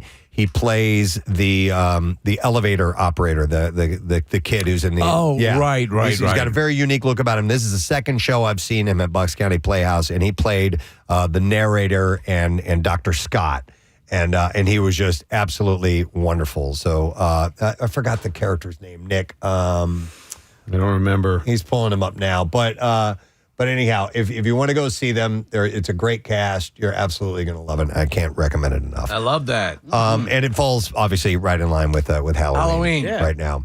All right. So anyhow, real quick, can I double back? Because Teresa, I was talking about the religious leaflets or comic books. Patrick Richwood. What's that? Patrick Richwood. Patrick Richwood. That's the guy. He played. What was his character's name in Pretty Woman? Nighttime elevator operator. Really? Well, it's odd that be his character's name. Dennis. Dennis, that was it. All right. Hi, Teresa. You're on the air. Good morning. Hi. Hey, what's up, Teresa? Can you hear me? I can hear you just fine. Great. I just had to call in because I used to get those in my trick-or-treat bag, too. Yeah. And my mom would not let us touch the candy or anything in her bag until she went through it. I think you might remember that. Of course. And those were so scary. Yeah. They did look really cute. And then I loved comics. So I would open it up, and it was frightening. Yeah. You can't do that to a kid. I was Pentecostal, and it still was scary. Yeah, I would say Teresa went a little overboard. Yeah. A little overboard. Way overboard. Well, I'm glad I wasn't the only one traumatized by that. All right. Thank you, Teresa. I appreciate it. You were not. All right. Well, we're looking at Friday, and hopefully the weather holds out, and we'll all be having a great night. And it's when the weather is great and it's just comfortable, it's just the best. It brings it all around. Last year was about 68, 70. Oh, so man. if you have about 58, 60 degrees, you'll be fine. Yeah. And again, it was looking like it's a washout. Now it's looking pretty decent. And at some point, Steve, we got to talk scary movies. I know that's definitely your. I'll recommend a couple new ones this year. There's just so many lists around that are easily gettable, but I'll pick a few. All right, cool. Yeah. Well, listen, we do need to take a break. We're going to come back in a second. We're going to dive into some bizarre file stories. So that is what we have right around the corner. Stay with us, friends. Accidentally dictate punctuation when I'm leaving a voicemail. So they'll be like, "Hi, John, comma." They'll actually say that leaving a voicemail. I haven't gotten that bad, but I've done fairly lengthy texts with the speech app, and it works well. Yeah. But I mean, it does. You do have to be on your game. You can't slip up once, because if you go through a 3 or 4 sentence thing and you screw up, then you got to start from the beginning. You can't jump in again and fix the part that's wrong. By the way, here's a text that says, "Hi, I wanted to RSVP for the ass licking party." Polite. Kathy, is there room left? Stop it. How did you beat COVID? Well, I used an unconventional treatment. It's very unconventional. The trick is finding a doctor willing to do it. Casey, I think you saw the guy that's the president of that club down the shore this past summer. He had a big white truck and sat on the back. Yeah, I eat A. Oh, yeah. That's right. Oh, yeah. Yep. I was like, where are you going with this one? All right. Well, that sounds like it was fun for the recipient, Kathy. Yeah, that was super fun. that took place. Well, maybe you'll see them in some sort of professional function, Much, Kathy. Well, if you guys didn't know, Kathy had the Rona. She got past it, but there are some lingering effects, and a lot of people have dealt with this lack of taste thing. Would it be safe to say that it licked her ass? I think it licked her ass. Now, if you don't know about that, she had texted someone that it kicked her ass and accidentally typed in licked her ass. And this wasn't a close personal friend either. It was more of a casual relationship. And I love it. Took it to another level. But so your sense of taste, at what point? Because listen, when you get a cold, when you get the flu, it's standard that happens, but it doesn't linger afterwards. So did this happen at the onset of symptoms, or did this happen later on? No, so I was like a few days into having COVID, and I started. I had congestion too. So sometimes, like you said, like if you have congestion, you have a cold or whatever, like taste won't be there. So that's what I kept telling myself. I was like, no, I think it's that, because there was like a little bit still there. So I'm like, maybe it's just the congestion, like normal, and I'm not really losing my taste. No, and then flash forward, now we're a few weeks in, and my taste is, I would say my taste is like 0 to 10%. I don't know. Maybe today I'll see. Yeah. I thought maybe at one point it was coming back. I had yellow mustard. I told you guys this, but I don't know if it was like whatever. I don't know. Whatever. You don't know if it was like the spices in the mustard, right, that, exactly. as opposed to its actual flavor. Yeah. It's like, it's nothing you would be able to compare it to in life. I mean, it's such a unique thing to have happen. Yeah. And so for the most part, people have what they call the long Rona. Still, even they eventually get their taste back, but it can be a while. God, I've seen stories of people that have gone like a year without having taste. My grandmother, this was a long time ago, went years a loss of taste. Is that right? What caused it? It just came back. Right. I don't know. We never found out. And now she's a food critic. No, she's dead. Oh, okay. But anyway, she couldn't taste anything.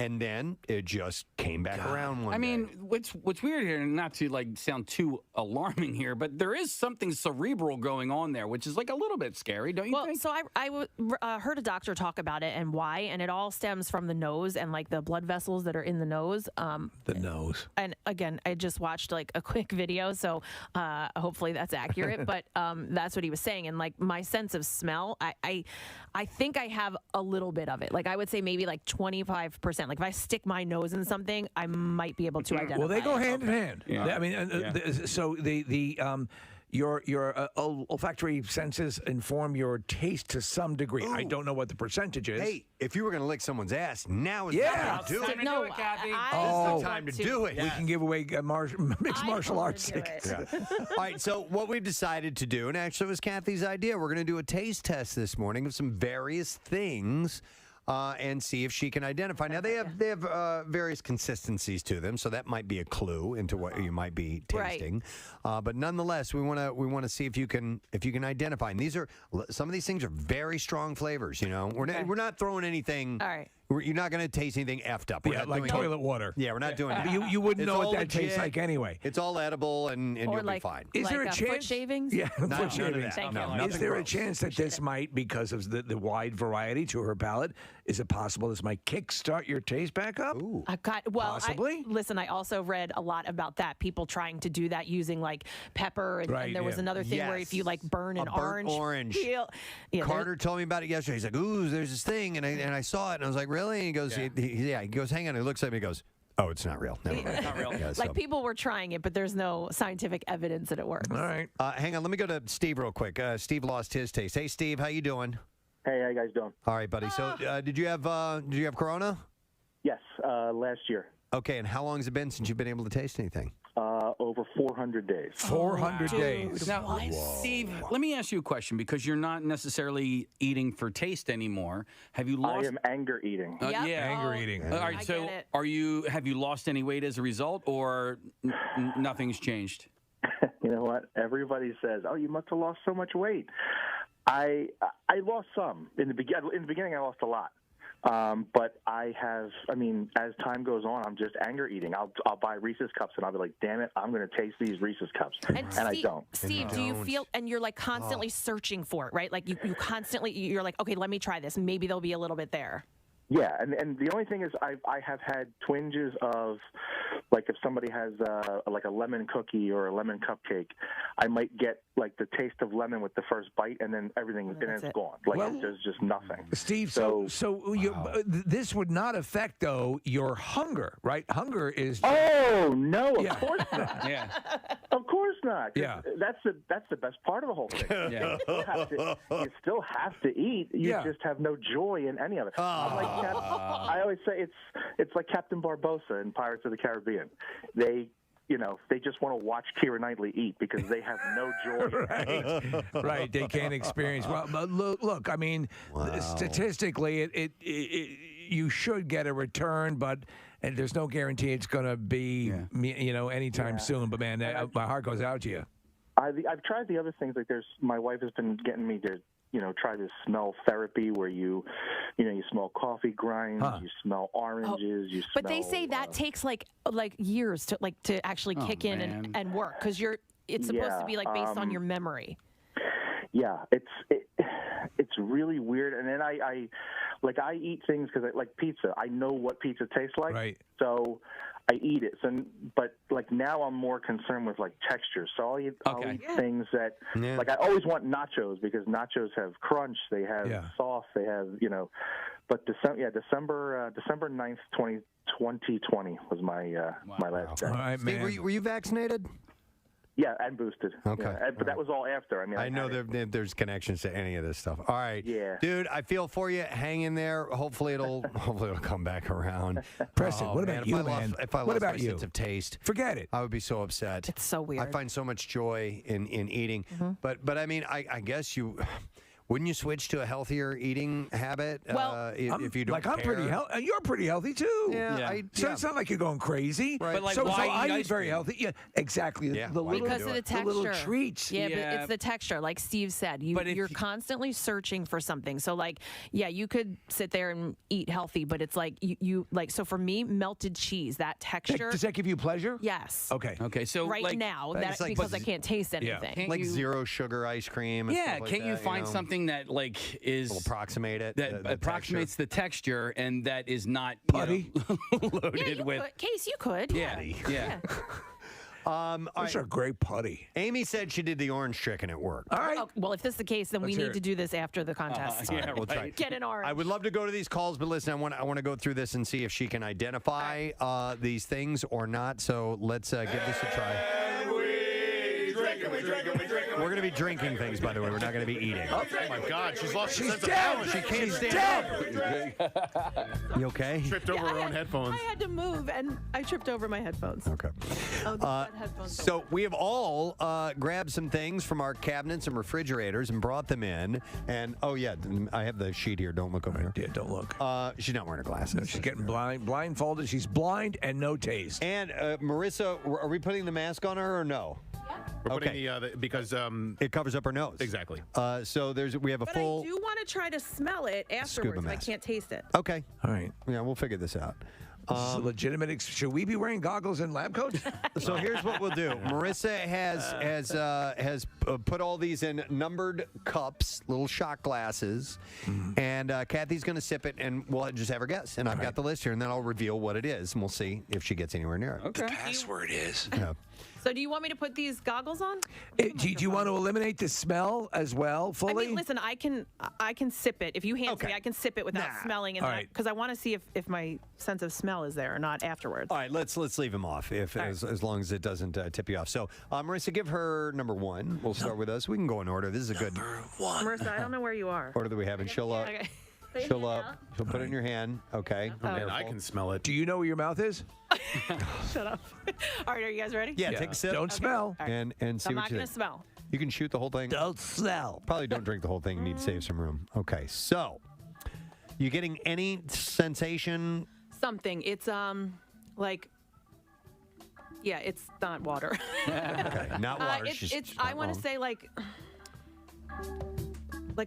a I want to say sauce, but it's not that thick, so it's not a sauce. But that's what I'm getting. Like I would something like a pasta sauce or something. Pasta sauce. So she's guessing pasta sauce. Okay, and what is it, Preston? It's a sauce. Wait. Let me smell it. Hold on. Okay. Oh! She just spilled it on her sweater. She just spilled it on the carpet. Mackle farts. You picked the wrong one to spill, too. Yeah, you did. That's going to stain. All right, get her sweater quickly. Kathy, take your top off quickly. I'm sorry. No, it's not your fault. You're legitimately handicapped. I have to touch the boob. Marissa, let me clean her. By the way, go on YouTube now if you ever wanted to see Marissa feel up Kathy. Oh my God, dude. Now go a little slowly. I almost have it out. There you go. Oh my God. Preston, can you smell it on that side of the console? No, not from where I'm sitting now. Because I absolutely can, and the smell is very distinct. Can I guess now? Yeah, what is it? Is it hot sauce? No, it is not. Kathy, that is soy sauce. Oh, yeah. Yeah, so that's way off. Not even clear. And by the way, she took a sip. Like most people would go, "Whoa!" Yeah, it's soy sauce is very strong. It's very, very salty. All right, wait. And you could only handle a little bit of that straight, but she shot quite a bit of it. Yes. All right, I can't see, so I don't want to spill it again. Marissa, where's my water? A little bit. All right, here we go. Oh my God! I need a sip of water. Helen Keller had it Okay. together. Let's go with number 2. Don't spill this one either. You can do it. There's the microphone is right in front of you, so don't hit it. All right. Don't tip it or tilt it. Take a sip of this and see what you think. All right. So, by the way, Kathy's lost her sense of taste. Let's see. We're testing this out on her, and if you're just tuning in, that's what we're doing. All right. A little thicker, isn't it? Thicker and sweet. Okay. Oh, so sweet you could determine. Yeah. Maybe. I honestly don't know what it is. I know it's sweet, and by the texture, I'm gonna say maybe like you put it. What the hell is it called? The chocolate that you put on ice cream. That like a Hershey's? Like a chocolate syrup? Yeah, like a chocolate syrup. She got it right. Whoa! Kathy, lucky you that one of the things you can taste is chocolate syrup. Honestly, if you're going to lose anything, and keep one thing, keep your ability to taste chocolate. Did the texture help with that? Yeah, I think. Well, that's why I think. Let us enjoy our Bizarre File stories together. WMMR presents Preston and Steve's Bizarre File. Brought to you this morning by Screwball Peanut Butter Whiskey, and they're asking for your support with our Camp Out for Hunger. Donate a jar of peanut butter at participating bars through October 31st, and try a Screwball on special while you are there. Details are available, WMMR.com/campout. The Utica Police Department arrested a woman for vandalizing a victim's car with a bunch of different condiments over the weekend. The police said that Chloe Sue Stacy was charged with criminal mischief in the second degree. And now some A1. Officers responded regarding a criminal mischief complaint regarding a vandalized vehicle. Police say the suspect covered the vehicle in ketchup, mustard, mayonnaise, and eggs. And the vehicle was also scratched up with a sharp object. Was it just randomly selected, or did she have something against the owner? It doesn't say in this article. I'm guessing she probably knew the person. If you're going to waste that much of condiments, it better be personal. This looks like a good car. Police said the total damage amounted to more than $7,000. What are you looking at, Case? I'm like, all right, it's not a mischief night thing. No, You know? I think it was just a vandalism. I think she knew the guy, and she scratched up the car, too.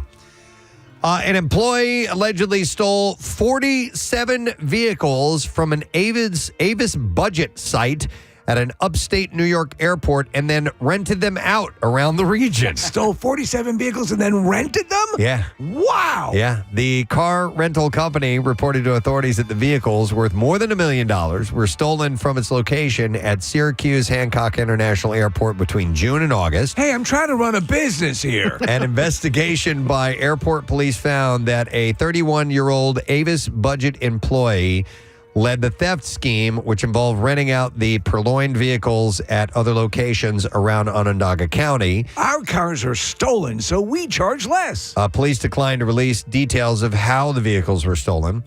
They're looking for the employee who no longer works for Avis Budget and is wanted on grand larceny and scheme to defraud charges.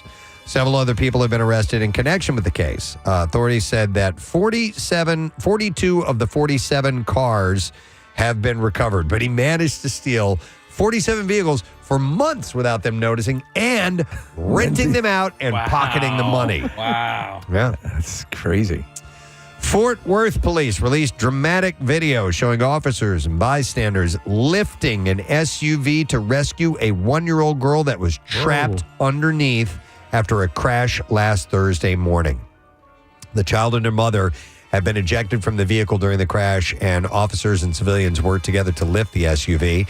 After finding the child, Sergeant R. Nichols immediately started CPR. Moments later, the baby showed signs of life with a hum and then a cry. Officer Buddy Calzada says that their training guided them through the high-pressure rescue. It's pretty wild seeing the video because, I mean, the kid was underneath the roof of it. It was laying on top. So I'm assume there may have been a little pocket underneath there that the kid happened to be laying in, or the ground was soft or something. But it's amazing to see that they lift this up and that this kid ended up living.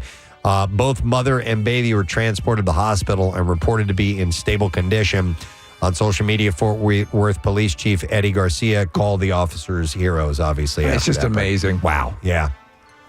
A Florida woman was recently arrested after identifying herself as a suspected thief in a post online. So listen to this genius. Bryn Gifford, 19 years old, stands accused of fraudulent use of personal identification information, fraudulent use of a credit card, and petty theft. Deputies began a fraud investigation based on an incident that is said to have taken place at a nail salon. The alleged victim said that she visited the salon and 3 days later realized that she no longer had a credit card in possession. Then, when she eventually checked her card activity, the woman noticed 10 fraudulent charges had been placed between August 6th and August 9th, over $500 in purchases at stores and restaurants. Now, during the ensuing investigation, a detective obtained surveillance footage from various stores. The victim's car was used, and they considered that their suspect was a white woman, long dark hair, and was wearing a white camouflage jacket. Otherwise, investigators had a little to go on, but that little bit proved to be just enough. So the sheriff's office posted an attempt to identify request on Facebook featuring a low-resolution photo of a woman wearing a white hoodie. As it turned out, Gifford, the woman herself, reached out about the post. Later that day, detectives were notified that a woman had called the Flagler County Emergency Communication Centers and advised that she was the individual in the photo and asked to speak with detectives working on the case. They then met with her for an interview. Initially, Gifford said that she had not done anything wrong. The surveillance footage was then brought to bear again. When detectives showed her images of the suspect taken from the surveillance footage, she acknowledged that it was her in the photographs. Yeah, that's me. Later during the interview, Gifford showed detectives the contents of her backpack, which contained notebooks and pens, appeared to be the same ones that she had purchased in the video footage. The defendant was later found to have been employed at the nail salon in question as a receptionist at the time of the victim's credit card stolen. She totally ratted herself out. Yeah. A warrant was I issued. would arrest me if I were you. She was taken into custody the next day. And Throw the book at me. Yes. All right, and then one last story, and this is a wild one. Another one in New York. We've had 3 stories in New York. A man was arrested in September after police said he intentionally placed a burning cigar into the money chute at Steuben County Bank and sent it to an employee inside. You know the pneumatic tube? Yeah. He took it, put it in that little container, sent it through, and it went to her. Why? Jacob R. Frank. Thanks for the gift, Shane. Was arrested on Monday on the charges of assault in 3rd degree and reckless endangerment in the 2nd degree. Officers were sent to the bank for a report of an employee who had inhaled smoke from a drive-through money tube.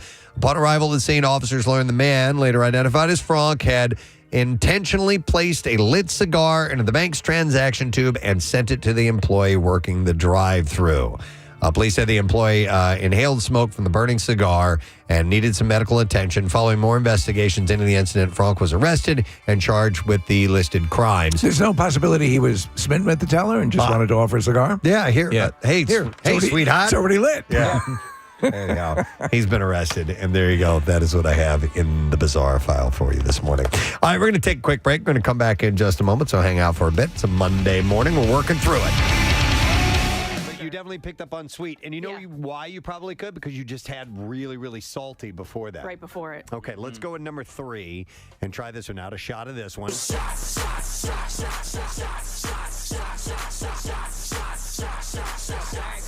Yep. Jinx. All right. We'll sip of this one. Oh, wow. Oh. I like this one. Strong reaction from this. Oh, what the hell is that? Wow, so a big reaction. Like it definitely triggered something. Like prom night? No, like some sort of taste buds in my mouth, but I have no idea. Just describe, what it is. Sweet, savory, what is the reaction? No, like vinegar maybe? She's right. Yeah. But here's the thing, It doesn't taste like vinegar? No, it's the guess is the way So, it made me feel. You probably got a little tangy, sensation like you would on your tongue, like mouth watering a little bit from. Yeah, absolutely. But here's the thing, I'm smelling it and I can't smell it either. It was white wine vinegar. But I could. Where's that? Is the hot sauce still? I mean the FUD, the chocolate sauce. The FUD. What about? I think she was gonna say fudge. Like the FUD. So that I can smell. I can smell the hot sauce, but I can't smell that vinegar. That's not hot sauce. It's chocolate sauce. Sorry, chocolate sauce. That's what you would put on a chocolate FUD sundae. Let's do the next one. We got to move through these. All right. So number 4, Marissa, if you would please. So she's gotten 2 out of 3 so far. That's not bad. But it was kind of guessing. And not going, yeah, that is this. You're right. It's a combination of cues that are helping her get to the answer. All right, Kathy. This is another one. All right. This one's kind of thick too. Pondering. I don't want any more of it, whatever it is. Okay. Yeah, that sounds about right. Does it? Yeah. I think so. You don't. Okay, I have no idea what it is. Do you ever watch Dr. Pimple Popper? No. Oh my God! Stop it, Steve! Don't do that to me. Can I smell it? And Yeah. Try it that Yeah. way? Okay. So you don't have a guess. Oh, no, But smelling it. No smell. Nothing. Nothing. Okay. It's ranch dressing. Oh. Yeah, that's Hidden Valley ranch dressing, the goat of ranch dressing. Yeah. And by the way, you guys know my sense of smell and taste. Like incredibly acute. Normally, I would have been. I could do this in 2 seconds. All of it. You were able to discern between water. Yeah. Types of Different water. water. Seriously. All right, next sample. This is number 5. Go ahead whenever you're ready. And this one this is very identifiable. Okay, there's a little sweetness to this again. Okay. Maybe like I want to say a juice. A juice. Like apple juice? Like apple juice. She got it right. Well, you might. And here's the thing. I'm smelling it too. I can smell the apple juice. I mean, is it safe to say that the sweet stuff, You're picking up on sweet. You're more rocking so sweet. than anything else. Yes.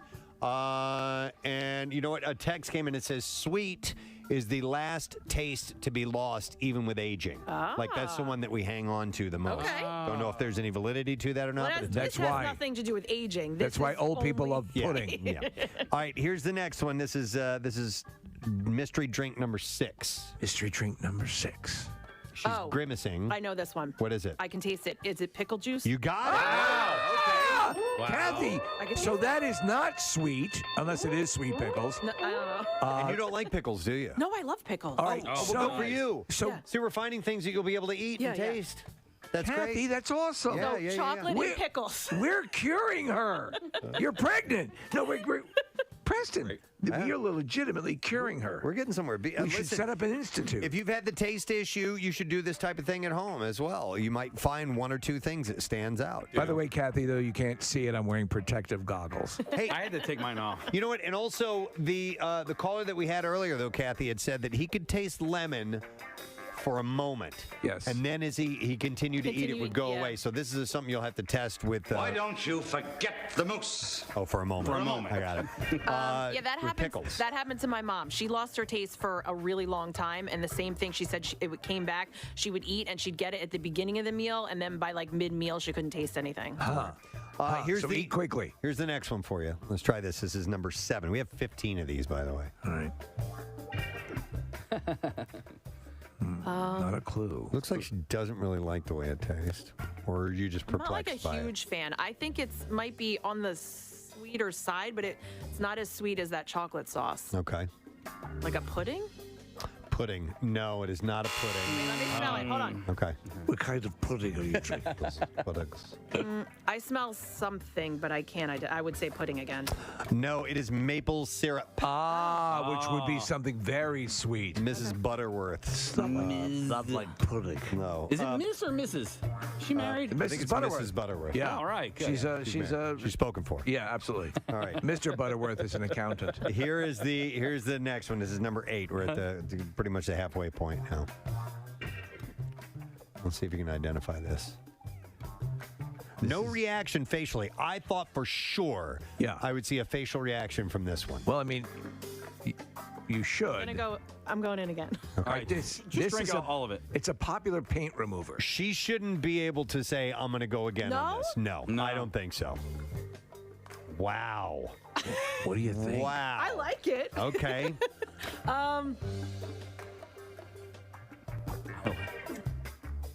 I don't know. I don't know. Wait, Preston, so we don't know. Preston has the answers. All right, she doesn't know, so you can take a sniff and now guess after smelling it. What is it?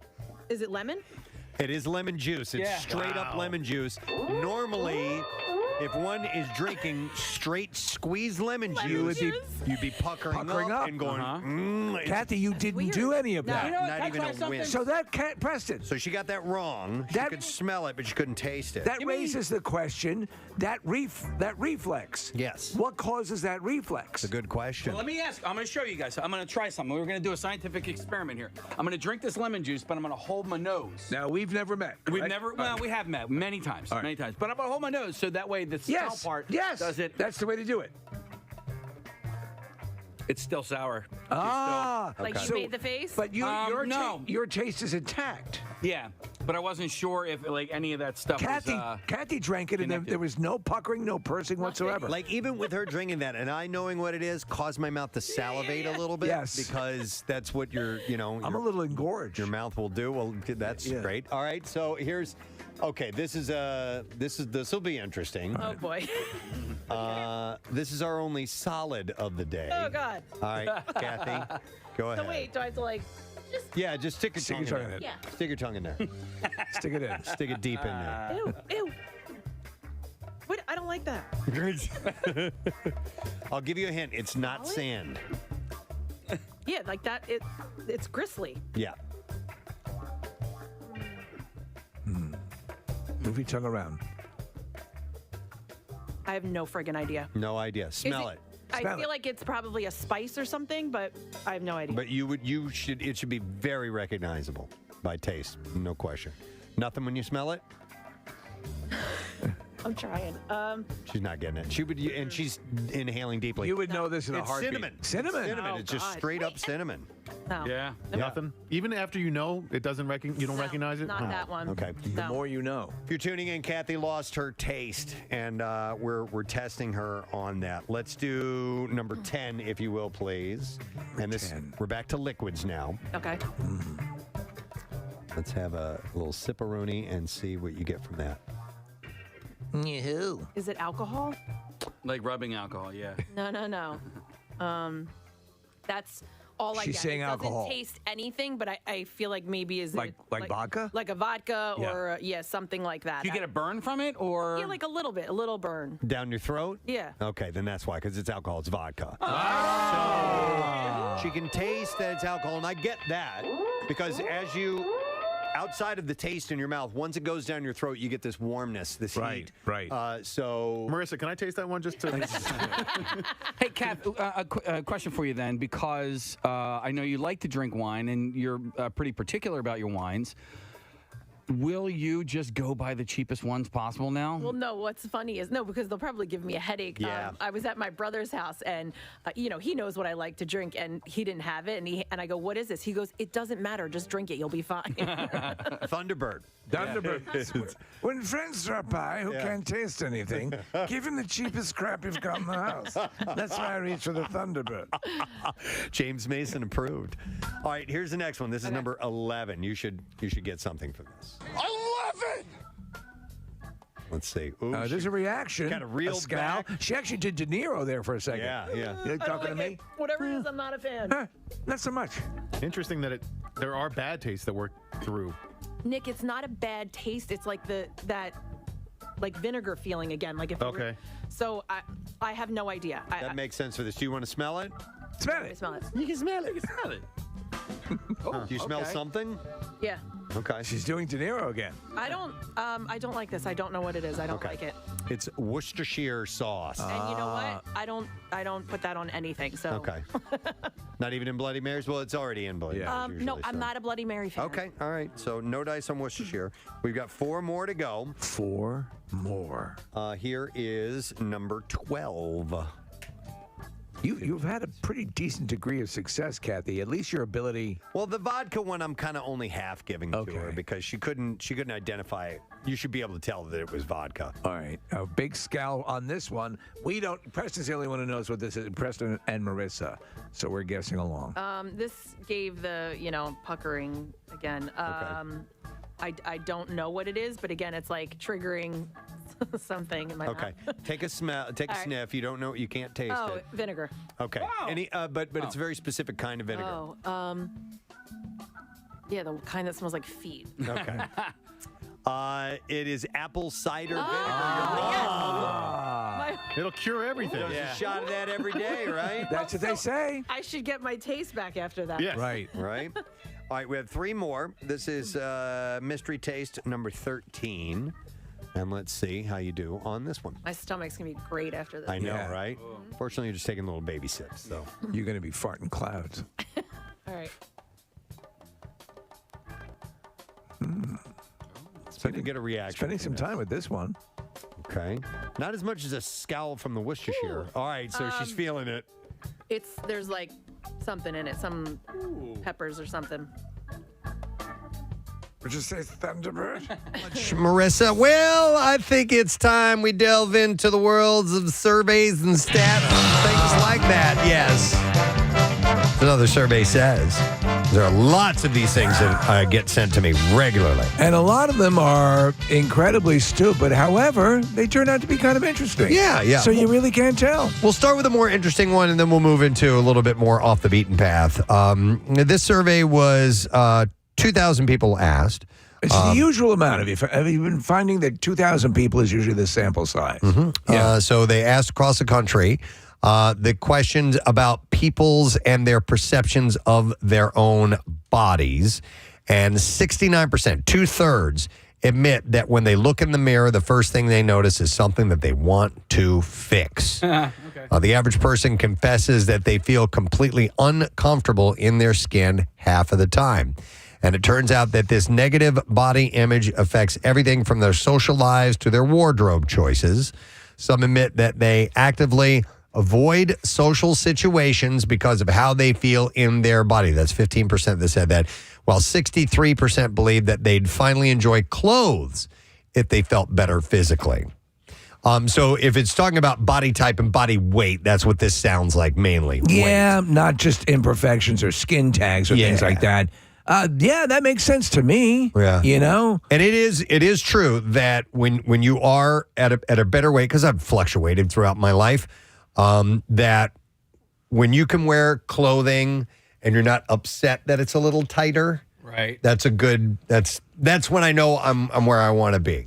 When it feels a little bit tight, and I'm like, oh, that's not good. Right. But when it's tighter and you're okay with that, that's when I know that I'm feeling. I don't like it too loose. Pretty good. I don't, I know what I think looks better on me. I know also my look is, I think the look for me in a formal sense that works best. Shorts, and a superhero T-shirt in a formal going to environment. something more formal, Right. Yeah. Your nicest Batman shirt, right? Yeah, I understand. Like straight out of Gotham. I have always hated tighter fitting clothes, and especially when I was at my biggest. I just didn't. The clothes they get caught in your folds and stuff like that. And do you feel restricted? Yeah. So I prefer something a lot bigger than smaller or form fitting. Do you usually get a size bigger? I like to. Okay. Yeah, I prefer that. But I think that goes back to even before I was portly. Yeah. Stocky. Yeah, stocky, if you will. Husky. Yeah. Husky. When I was growing up, I didn't start to put pounds on until like somewhere between 7th and 8th grade. But I went to Catholic school, and all of my clothes were so like I hated ties and the collared shirt, and you had a friggin' uniform. Yeah, my shoes were always I got a new pair of school shoes every year. Yeah, everybody else, the public school kids, they all got to get like their new school wardrobes. Yeah. I got new school shoes, and they were always Docksiders, and they were always too tight. And so I just always hated feeling constricted. Dude, you said something that nailed it for me, the collar. Yeah. I can't stand the tight collar. And if it had been a while since I've worn a dress shirt where I know I'm wearing a tie and you got a button all the way to the top, and I'll get up there and it is like,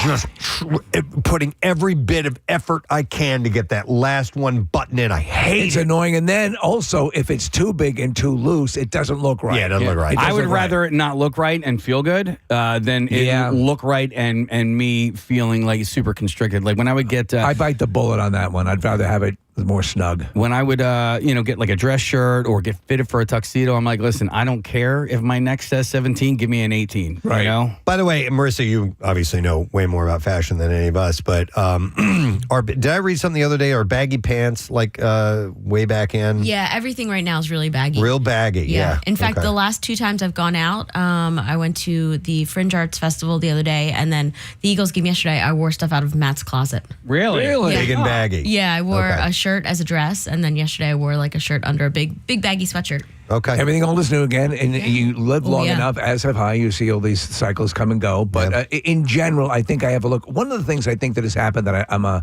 fan of, Preston, is that they're now a sport jacket and a nice shirt and jeans, even quality jeans. Yeah, you can get away with a lot. Yep. You can attend a lot of things that might otherwise years ago have required a full suit. Do you guys know the Jinkos are back?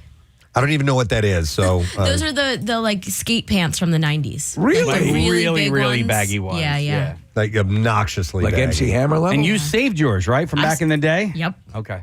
Jinkos? Mm-hmm. Yeah, see, I didn't like the big baggy pants. I did not like that. They got so wet anytime anybody walked across a puddle. Yeah, Nick, literally, I was reading an article over the weekend that baggy pants equals soggy bottom. It was ridiculous. Meaning that your pants, that your pants legs, and it will soak up. Like mid-calf. Yeah, because it wasn't even like cuffed at all at the bottom of your leg. No. It was just would go right over the shoe and then right into the puddle. Yeah, and eventually that the part of the pants that are dragging on the ground get frayed and worn out. And ripped. you trip on them occasionally. Yeah. And then as a girl, if you're wearing heels, your heel will go through the back of your pants if they're long. Oh, yeah. I believe it. Yeah. I believe it. So, but one of the most common insecurities is weight. with 30% of those from the survey saying that it's a part of their body that they feel most self-conscious about. I literally look at myself naked every single morning before I get this. The thing I do every morning, I get up, I take all my clothes off, I go into the bathroom, I brush my teeth, I step on the scale, I see how much weight I've gained or lost or just maintained, and then I stare at myself in the mirror. And whatever number is on the scale, that's how hog. That's no, God no. But whatever number I see on the scale, that's how I feel about my body that day. Really? Yeah. Wow. So interesting. I'm not such a prisoner. I mean, I have my, my body type is my body type, and I stay. I mean, I do feel the same things that Preston described in the survey, but I'm not that on it every day, There was a video, I saw it probably maybe 20 years ago. It was in the infantile days of YouTube, but it was an older guy, probably in his late 70s, early 80s, and it was a song that he wrote called I Just Don't Look Good Naked Anymore. And it was really fun. I need to go back and see it sometime, Casey. And essentially he was like, I used to stop and look at myself in the mirror and admire how I was. He's like, that's just not possible anymore. When I get out of the shower, I pass the mirror, I'm like a mobster being led into a trial. hold the hat up. Head down, cover up your eyes. But yes, according to this survey, nearly 2/3 or more than 2/3 admit that when they look in the mirror, the first thing they notice is something they want to fix. And that's not even including, like you were saying, imperfections, maybe your nose, ears, or whatever. This is just essentially it's weight. I am at a point, though, where, and I've been at it for a while, where I exercise to take care of myself. I do all that I can. But I am what I am. You know? And, totally. And I'm cool with that. Yeah. And with also being, I think of who's the male model, who's the friend of the showcase that you knew from. Oh, Jason, yeah. Yeah, Jason's, it doesn't get better. That's the kind of guy who could put on anything. He's going to be great to go for this. Right. But with that comes a whole plethora of other issues you have to attend to. Sure. And once you're comfortable with what you're working with. Yeah, in your own skin. It's liberating. Yeah, it can be much better. Yeah. I agree. All right, we'll go back into the survey. Oh, man. Ran out of space on the mouse trackpad. Okay. All right, so like I said, some of these are stupid surveys, and we love exploring the stupid surveys. And this one is titled, Which Kitchen Utensils Do Americans Own? Which kitchen? Well, this is actually resonating with me because we are redoing, thank you, Mr. Contractor, our entire kitchen. And so we're now left, Preston, with an open environment. We can populate our kitchen now. We're going to get all new utensils and stuff like that. And listen, we moved into the house about, coming up on 10 years ago, and we stayed with everything that was there. So, we wanted to learn how we use the kitchen and what we need and what we want. Right. And, a lot of stuff here is very old. So it's time to do it. So I'll be surprised to see what people said in the survey. Steve, if we were to redo our kitchen at this point, there would be so much stuff that we would throw away, including so many duplicates of things. I mean, when you guys did likewise, that. Yeah, okay. Likewise. So you got rid of a lot of stuff? We have boxes full of stuff that when the actual everything is locked and loaded and we start repopulating the kitchen, a lot of it's going to get S-canned, but we just want to make sure that it's not anything that we really need to hold on to. All right, so the article, the YouGov surveyed 1,000 U.S. adults, and they asked which utensils filled their kitchens. And the one most in common with everyone are measuring cups. So that would be considered a utensil for this particular article. I would never say that, though it is, I don't think of it as utensil. Yep. I would assume the favorite thing would be the melon bowler. Number two, tied with measuring cups are can openers. Yeah. I only have one of those. Yeah, we just have one. Then you have a spatula. Spatula's great. I got a few of those. Way too many spatulas. Do you? Yeah, oh my God, yeah. I don't know why my wife keeps buying extra spatulas, but anybody need a spatula? Give me a call. I'm very specific about my spatulas. So is she, and I didn't know you could upgrade so much in the spatula world, but turns out you can. Yeah, definitely. Or at least you think you can. And those are the ones that, man, they're the ones that keep the drawer either closed, dude, or you can't close it. Yeah, especially when you have 6 of them. It gets stuck the wrong way. Left-hand side. Yeah. Ours, it's a whisk. Okay. Although we did recently buy a whisk, which is ingenious. The handle, you turn it, and all of the whatever the whiskiness, like the those tines things, or whatever? they all flatten down. It's a collapsible whisk. Yeah, it's a collapsible whisk, I like and that. it saves a bunch of room. And another one that is collapsible too, that was a game changer as far as how much space it saves in the counter, is a potato masher. Collapsible potato masher. Yeah, you squeeze the two things that hold the base, and it unlocks it, and it flips sideways. You hold the base, and then you move your hand like this, and then you tickle the and base. just when it's about to explode, you hold it up to your face. Shut up. And then it gets a lot flatter. I showed you. Did I show you the whisk twick for avocados? Avocado. Yes. Did you try it?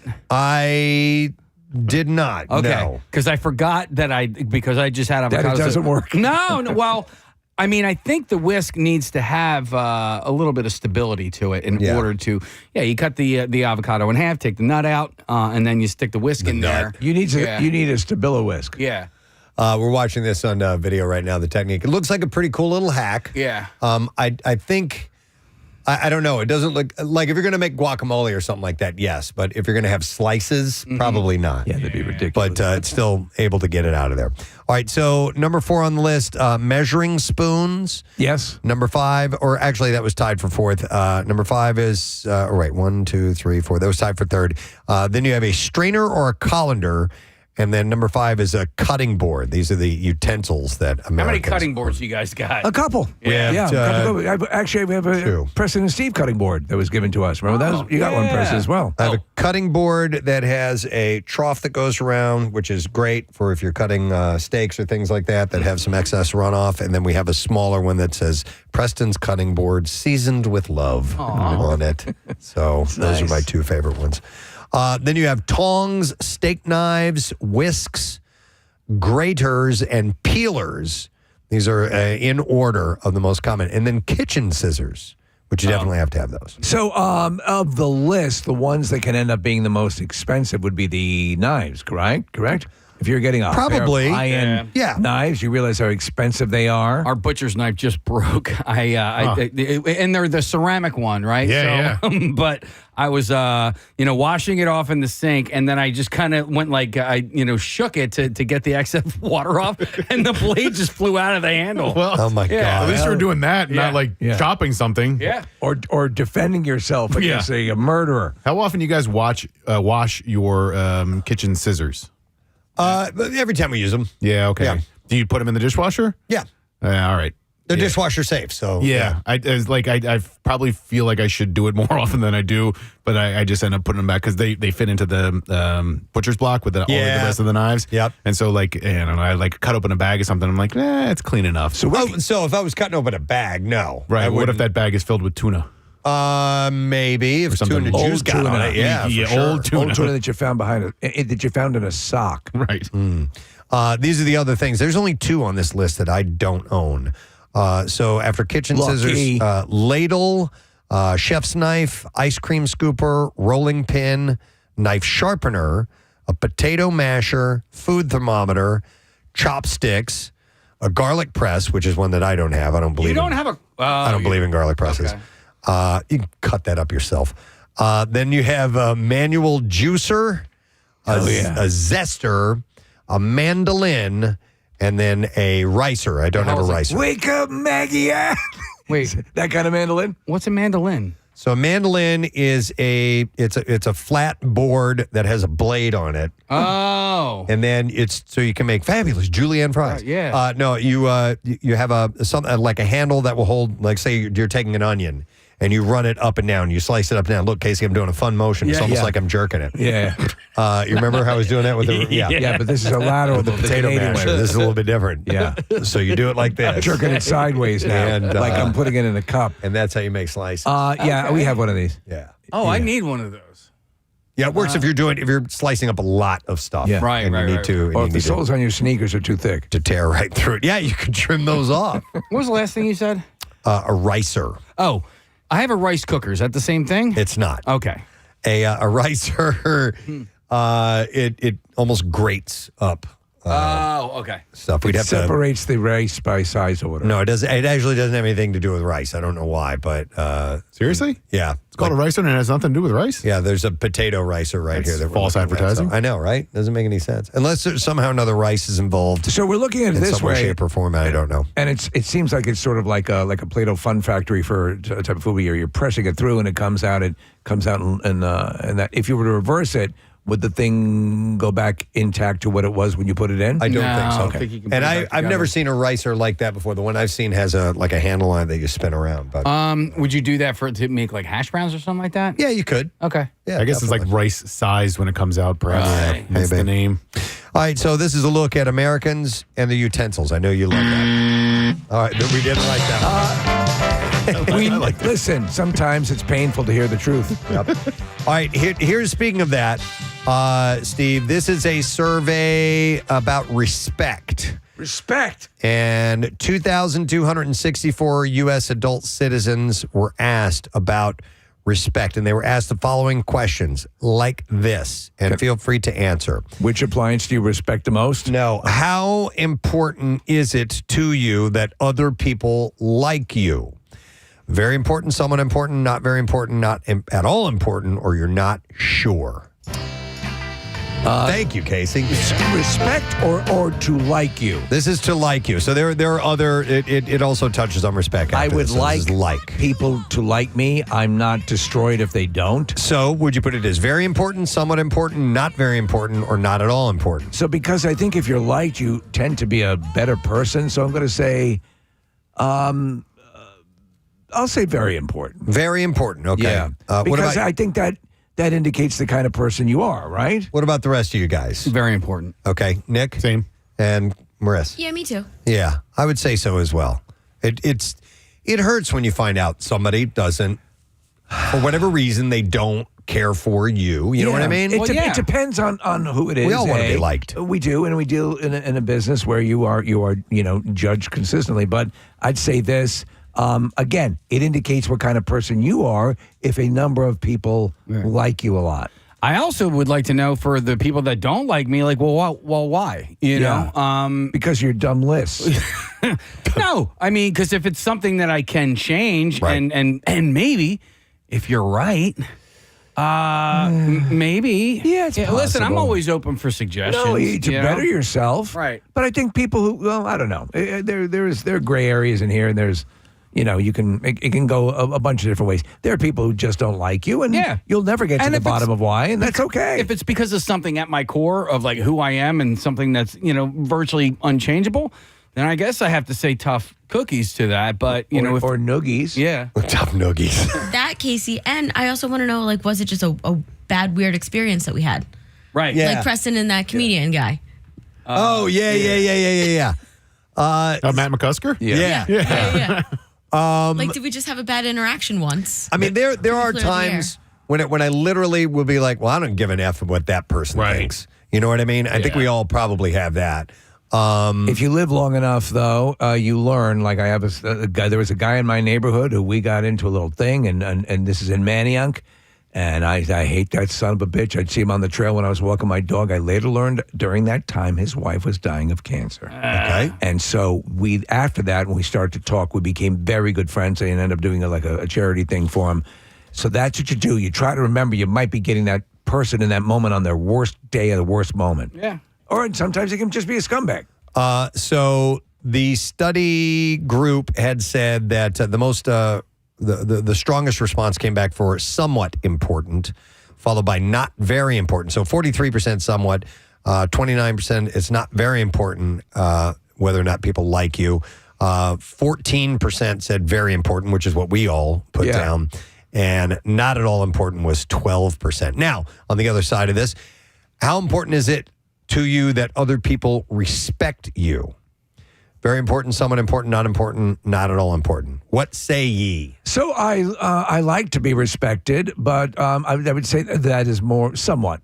Okay, what about you guys? I don't really know. I rank it below being liked, so in between somewhat and important, I guess. I mean, it's still important on some levels, but I'd rather be friends with people and be liked by people than be respected by them. Yeah, I guess that more so depends on who you are and what relationship Oh, do I right. have with you, right? Because like I'm thinking like a kid that I coached in like basketball or something like that. There is a certain like age respect type of thing, right? So I'm like, I almost on those levels. Yeah. But what about I just took this automatically to assume peer to peer. So Yeah. what would you think about that? I don't know. I don't know. Yeah, I it is a vaguer thing to consider respect as opposed to being liked. Right. We understand what it is to be liked. Well, why do you respect me? I respect you. Well, you know, how about peer to peer? Take it this way. What about in our work, in our industry? That's important. Yeah.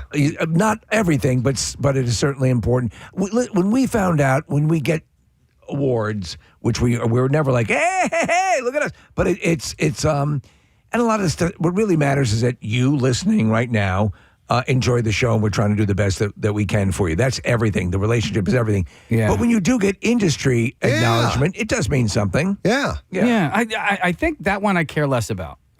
Possibly because I feel like that is more of a you thing and not a me thing. What about you, Marissa? Interesting. When you first said these, I was thinking respect higher because I was thinking like respect as a human, not like holding somebody That's in your high best regard bet. for their job. Right. But like I respect you as a person. I respect the things that you do that you Right. stand for. Yeah. And so that, builds a friendship and things like that. So I kind of almost put them the same, if not higher.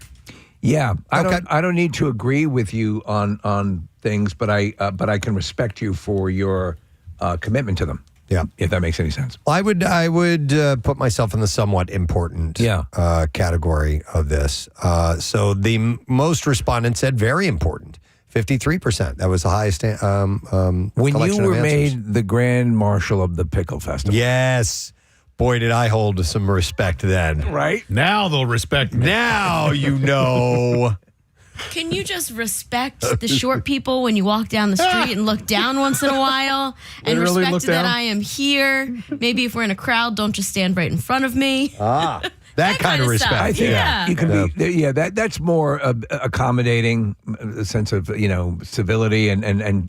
But there's a lot to just respect about you anyway, Marissa. So you're very respectable. Well, and then there's just the general respect of being. Can you spell that for me, Preston? I'm trying. I think it's RESPECT.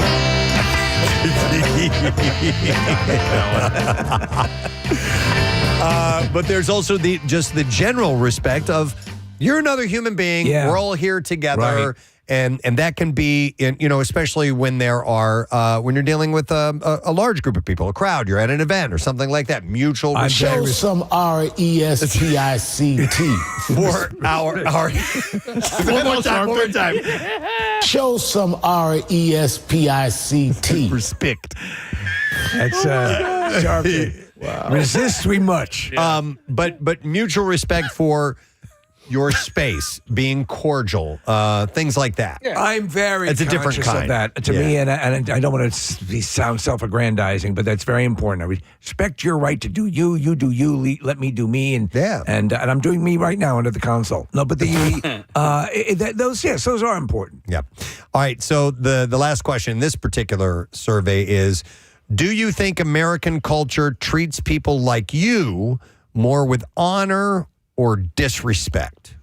But I don't quite understand. Yeah, that's a vague one. Do you think American culture treats people like you more with honor or with disrespect? I don't think. I don't think either. I think. So here are the responses: mostly with honor, more with honor than disrespect, similar degrees of both, more disrespect than honor, or mostly with disrespect. I think if I'm doing something that's honorable, I might be honored. And if I'm doing something that is worthy of disrespect, then I'll be disrespected. That's a weird question. That's a tough one to answer. Yeah. Is this like talking about race or gender or sexuality? Because it's just very general, Nick. Boners? Do you think American culture overall treats people like you, whoever you are? I mean, if like I'm with a, more honor or with disrespect. I'm a white straight male, and so in general, I think I have it pretty easy. If I were any other of those things, it'd probably be a little bit more difficult. It's all perspective. Yeah, and I think maybe treated with some disrespect in general from the American culture. But it is a vague question. Yeah, it is a vague question. But what's kind of funny about that is, because of those parameters that you laid out for us, some people hate that about I you. know. Yeah. Sure. I think it is on a case-per-case basis. Yeah. When you talk about American culture, it's a big, broad culture. Yeah. And that's a big, broad. Well, so the majority landed in the middle of the pack. 32% said similar degrees of honor and disrespect. So that's kind of what and it we're may be saying. because they don't. Because it's a tough question to ask. Could you use that in a sentence? No, but I can spell respect if you need. Yeah. R-E-S-P-I-C-T. Show some R-E-S-P-I-C-T. Oh, my God. Second was more with honor than disrespect at 21%. Don't you disrespect me. Followed by with more with disrespect than honor at 17%, and then it was pretty much evenly split amongst the rest of the responses. So, all right, now we move on to another survey. All right, here's a dumb one. A poll of 5,000 adults addressed the question to tell us what people love most about fall. What people love most about fall. Yes. All right, I bet I could guess a few of these, but I'll let you roll them out. So more than half the hot weather and beaches of the respondents admitted that they tend to romanticize the season and think of it in an overly positive way. Fall to 25% feels nostalgic to them. Yes. And 20% say that they're more reflective or thoughtful this time of year. Listen, I do love the warm weather. I love a good summer day without 100% humidity, which we were not treated to that much during the summer just past. But I've determined that fall into early winter is my favorite part of the year. I love it. I'll tell you what, man. I did all of the yard work that I hadn't gotten done in the summer yesterday. Me too. Did you? It was beautiful. And to do it outside and not sweat your ass off. Yeah. And I had much more energy getting it all done because of the weather yesterday. I love the smell of fall. I do too. Yeah. Crisp. Crisp. The air just Exactly right. the word that I was going to use. And Nick, I went for a little bit of I'll call it a walk, not a hike. Okay. And A wike. a wike or a hawk. And it's just this tiny little trail that is off of Croton Road and Browers. Do you know what I'm talking about? I don't. It's like just past like Eastern and Cabrini and stuff. And oh man, like the colors were Monkey Rock. You never heard of Monkey Rock or anything like that? I don't think so. All right, I have to show you a picture. I remember when Rock was young. Yeah, but I ain't seen no monkeys in the rock. But it was a twofold thing: the crisp nature of the air, a threefold thing: the smell, and then the colors were just fantastic. And the monkeys. Describe the smell. What were you? It was just earthy. Yeah, it smells clean. Yeah, yeah, that's a good, clean and fresh, and again with a little bit of a chill. I like the smell of spring a little bit better. I think it's a little more aromatic because things are blooming and the flowers. Well, things are dying. You can get. I know, right? It's the smell of rot. The smell of this rot. time of year. But I know what you're saying. It's cool. But I'm going to go back to this. It said that 24% says it makes them feel nostalgic, and we all kind of commented on that. But what season doesn't make you feel nostalgic? I mean, certainly winter with Christmas, right? Summer never I makes feel more nostalgia in the fall time. I think. Do you think? But I think in summertime, I think of nostalgic summertime kid off of school, being out and Well, let me ask you. Here's doing the thing. all that. How many times in the fall do you have summer nostalgia take hold of you? I don't think that it does. I just think summertime. I get that kids outside playing double dutch and shooting some b-ball outside of the school. Two different songs, but yes. There were a couple guys. They were up to no good. I remember that. Yeah. They started making trouble. Thankfully, your aunt stepped in. Yeah. And then when we went to Miami, oh my God. Right. Yeah. Miami. You guys remember? You remember? I'd say, I don't know. It is because I love Halloween. It's because I love the fall. Yeah. The colors. I love the changing. But again, get me at the beginning of a solid spring, and I might just as easily say that. I think the changeovers are all great. Yeah. One segue. I love when you go other. immediately from the dead of winter into a boiling hot summer. That would be interesting, wouldn't it? Great. That's the best. Yeah. No transition. With no transition or spring whatsoever, and then bemoaning the fact that you're locked in your house because it's 1,000 degrees outside. So these are the things that people love most about fall. How about this one? Nearly 4 in 10, 37% love dressing for fall weather. Yes. Sweater weather. I do like it, especially being able to mix style with comfort. And also breaking out your boots. Well, I break out my thigh highs, and I love wearing my longer, thicker dresses. And then it's for me. I'm sorry, and say what you will, but I love a good hoop skirt. Yep. Yeah. So here are the top 10 favorite things about fall, according to this survey. All right. Number 10, getting into bed early just because it's dark. I don't necessarily love the fact that it gets dark early. Here's the agreement I've made with the universe and with this system. I like the shift because we're going to be doing the this weekend, right? Yeah. Is it this weekend or next? It is. Yeah, Saturday night. So what happens is for Christmas you can enjoy your lights longer, and so for that. I like the beginning of it because believe it or not, getting that one extra hour of sleep does help me quite a bit. I don't like the fact that it gets darker earlier, but I like getting that one extra hour back. For me, who doesn't get a lot of sleep just to the nature of who I am, I notice that additional hour, Preston. Yeah. I notice that, absolutely. And whereas I feel, you feel a little more sluggish when you lose it. Yeah. All right. So can we start a petition to spring ahead on a Friday rather than a Saturday and then fall back on a Sunday rather than a Saturday? That's not a bad idea. Yeah. Yeah. All right. We'll work on that. Yeah, because then you can maybe have that weekend in the spring to kind of get ready and back on track. And then that Sunday going into Monday to get the extra hour of sleep actually on a work day. Yeah. That would be way better. We've got a lot of time shifting to do. Yeah. All right. Number 9 on this list, 10 favorite things about fall. Lighting seasonal candles. So listen, I used to really like candles in the house. I do not anymore. It becomes... I'll use electric candles that mimic the flicker. I'll actually physically light them. Yeah, no, my wife and daughters both love candles, so we constantly have candles lit in our kitchen now. And my daughter had a dance on Saturday, so we went to my friend's house for pre-pictures. And she had this thing cooking on the stove. She had a pot, and she had basically aroma cooking on the stove. That was fantastic. So I like all those. Like a potpourri. What happens, though, is that you get that, and you hear that there's, I don't know if this is true or not, that there could be negative medical aspects of burning candles in the house. Yeah. And what it can do to your respiratory system. I don't know. I did it for years. I seem to be okay, but I don't know. Number 8 on this list is going for a walk that ends at a cafe. Oh, these are things that people love doing. I just jumped on my walk. I need to use your phone. That's so funny because I don't watch sports anymore, and so these past 2 Sundays I went for hike/walks, and last Sunday I finished up my walk with a burger. And I would have preferred, I think, maybe a pumpkin spice latte. Nice cup of coffee. Yeah. And now I just had a wonderful walk, and now it's time for a big greasy burger. Yep. Yeah. How about a half a rack of lamb? Number 7 on this list is drinking hot chocolate with whipped cream. Listen. I'm going to change that. Yeah. I think for when in this context, you need to say drinking hot cocoa with whipped cream. That's the Hallmark way. Listen, hot drinks. It tastes better in a nice cup of con.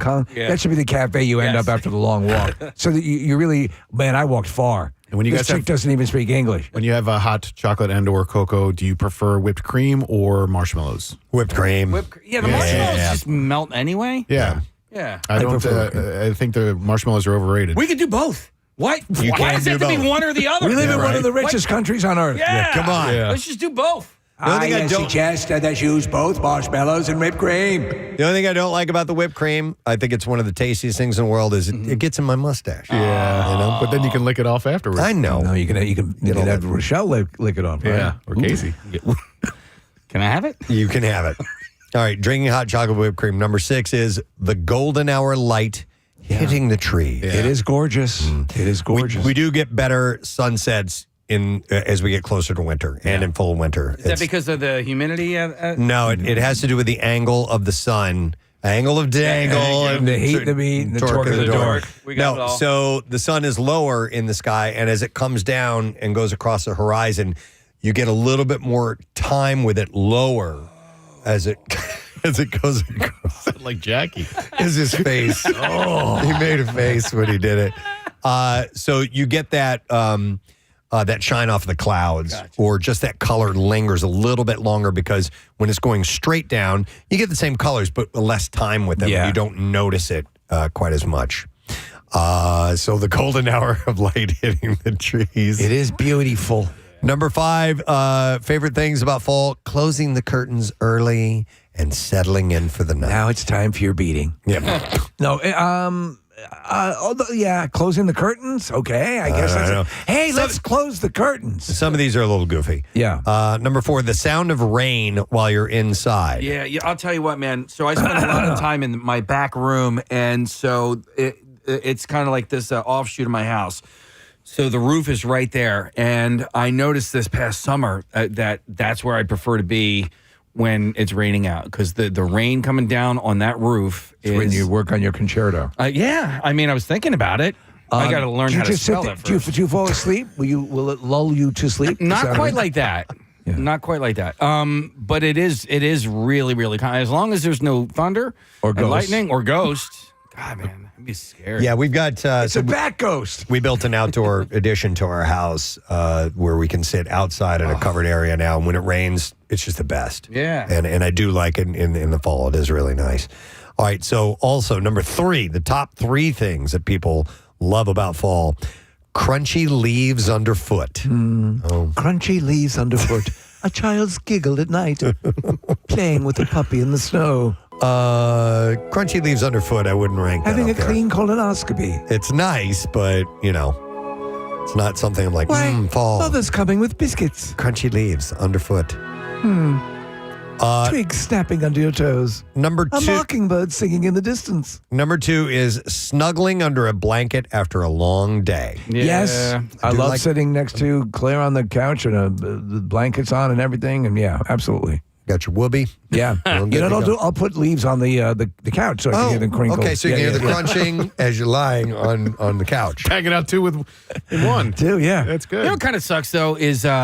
like, I don't know, like the allure that I used to love, like jumping in a leaf pile, and now I just think of like all the bugs and gross stuff in there. Dude, and it goes down the crack of your pants and stuff, that the leaves and twigs and berries and stuff that's laying around. Yes. I was thinking of that very thing. Gets in your shoes. We used to have an Oktoberfest party at my fraternity in college, and so we would fill an entire room with leaves, and it was a chore for a month for pledges to gather as many leaves around campus as they could. So it was in like the first or second week in November. And it was great because you would jump in the leaf pile and it was a really great party. But for 3-4 days afterwards, you're pulling leaves out of your nose, out of your ears, out of your ass. It was such a pain. One of the great things, though, watching a dog. Oh, yeah. So there's a video I just sent it to Casey of this guy whose dog, it is his favorite thing in the world is to jump into leaf piles. And this guy has tons of leaves. Makes these really big piles of leaves. And it's from like the front porch view. Like you will see the dog fly out of the door. Yes. Yeah, we're watching this right now. Boom! Gone! Completely disappeared. He's a big dog, too. He's a lab or something, but it's just over and over from different angles, and it's just the happiest dog in the world. I love that. And also, you know the stories. I remember the, years ago, and I'm sure this has been replicated millions of times, but my friend jumped into a leaf pile, and it was over a fire plug. Oh, man. I thought you were going to say it was a pitchfork or something. No. But he didn't like clank, but he hit it, All right, before we go to number 1, I got a call Casey wants me to go to. It is Gregory who we will go to. Yo, Greg, what's up, man? Hey, good morning, you guys. So listen, this time of the year, I'm the crazy guy that swims outside. So, Casey, you're familiar with Lawrence Park Pool, which is heated to 82 degrees. But now when we start at 6 in the morning, it's, now it was in the 30s today. Oh. So you hop in that pool from, 30-degree air, and there's nothing better. In the summertime, it's hot, it's humid, you're getting into, like, soup. So that's why I like it. And plus, we're still in the Schuylkill River, which, by the way, is gorgeous, comfy 55 degrees. And so that's why I like fall. I look forward to that. That is the best. Hey, That's Greg, the best. So, let me ask you, because I have a swim spa in my backyard, and I can and I can get it up to however hot I can get to hot tub temperatures. My issue right now with the colder air is getting out. Like I get these deathly chills. Yeah. Yeah. Well, what I do is I swim really fast at the end and then hop out. So at that point, I'm cooking. So at that point, I can get to the locker rooms pretty easily if you're warmed up. Okay. So I don't know if you can put the forever pool or whatever it's called endless on your hot tub and do some laps and then heat yourself up and get out. Could you do that? I don't know. That would help. How many steps into your house? It doesn't matter. It's that chill. The second my feet hit the cold, right? I'm like, oh! Preston. So with the hot tub, same thing. You get out of the hot tub. How many steps into the house, and do you have that same reaction? Well, no, because when it's really, even when it's really cold, I mean, we keep the hot tub at like 105 degrees. Right. So Yeah. you get out and you're comfy for a while. Okay. So the cold doesn't hit me. I think the key is you have to be moving. You have to be working out, and then when you get out, you got steam coming off your head. Yeah. And then you just get in the locker room. Casey, look up French Creek Racing.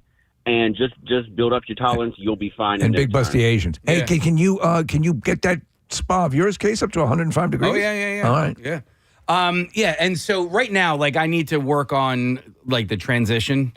So like there's no easy way in and easy way out just yet. That's coming down the. Can you the put road. it in your house? I could. Actually, you can. Thanks, Gregory. Appreciate it, brother. Take care. All right. And so the number one item on this list of the people's top 10 favorite things about fall is switching to your cozy wardrobe, which we had already kind of covered a little bit there. But yeah, sweater weather, as we had said. Marissa did a Will Smith Casey mashup song. Okay. Do you want to hear this? Yeah, fire it up. All the kids playing out front, little boys messing around, but the girls playing double dutch. While the DJs shooting some b-ball outside of the pool. The guys who were up to no good started making trouble in my neighborhood. Yeah. I got in one little fight and my mom got scared and said, "You're moving with your auntie and uncle in Miami." Welcome to Miami. Thank you, Marissa. Expertly done on the fly. I love it. And we'll wrap up the surveys right there, my friend. And we'll take a quick break and come back in just a moment. We'll be right back. Stay on. It was like there was substance to it. There's particles in there. Particles. I don't know what it is, but it's making my mouth burn a little bit. It has a little kick to it. Burn a little bit. All right, but you don't know. Can I smell it? Sure. Can I? What do you think? What do you think, Ed? Can I don't know. I want to say like good. Pickled something again. Pickled something. It's hot sauce. Straight up hot sauce. Yeah, What's the title of it? Mr. Deck's hot sauce. This is I'm the marketing director of this company. Yeah, the name this particular flavor is called Butt Blaster. Oh, really? They're out of, Seriously? they're out of Newport Beach, California. I like that. So All it's right. very, it's a like a Powerful. very hot. Yeah. Who brought that? I did. I'm seriously the marketing director of this company. Are you really? Yeah. Oh, okay. Yeah, I brought it in. Did you come up with the name Butt Blaster? It was a collaborative effort, so yes. Who's Mr. Dex? A college friend, and this is a side project. And this is as far as I've gotten as marketing director. How do you like the taste? I love it. I put it on. Do you put that as I put it on pizza. I put it on eggs. By the way, this particular heat rating is 2.5 out of 5. Yeah, it's not that hot. So not crazy hot, but enough to give you some sensation. Yeah, All right, definitely. two more. This is another solid. I didn't know we had another solid. This is the only other solid in our list. So do the tongue thing. Stick your tongue in. Yeah, stick it Do in that there. tongue thing. Stick it in there. Okay. I love it. Stick it down in there. Come on, man. She's like an inquisitive look. This I get absolutely nothing. Really? Absolutely nothing from Okay, this. so that's a nothing, and you should be able to taste it. Smell it and see if you can come up with something there. Nothing, huh? Like a, I don't know, maybe there's pepper in it? No, because I didn't feel that on my tongue at all. No. It's garlic powder. Oh. Garlic You would powder. absolutely know, I'll give you a right? piece of gum later. Yeah. Thanks. All right, we have one final taste in our test for you, and let's see how you do with this one.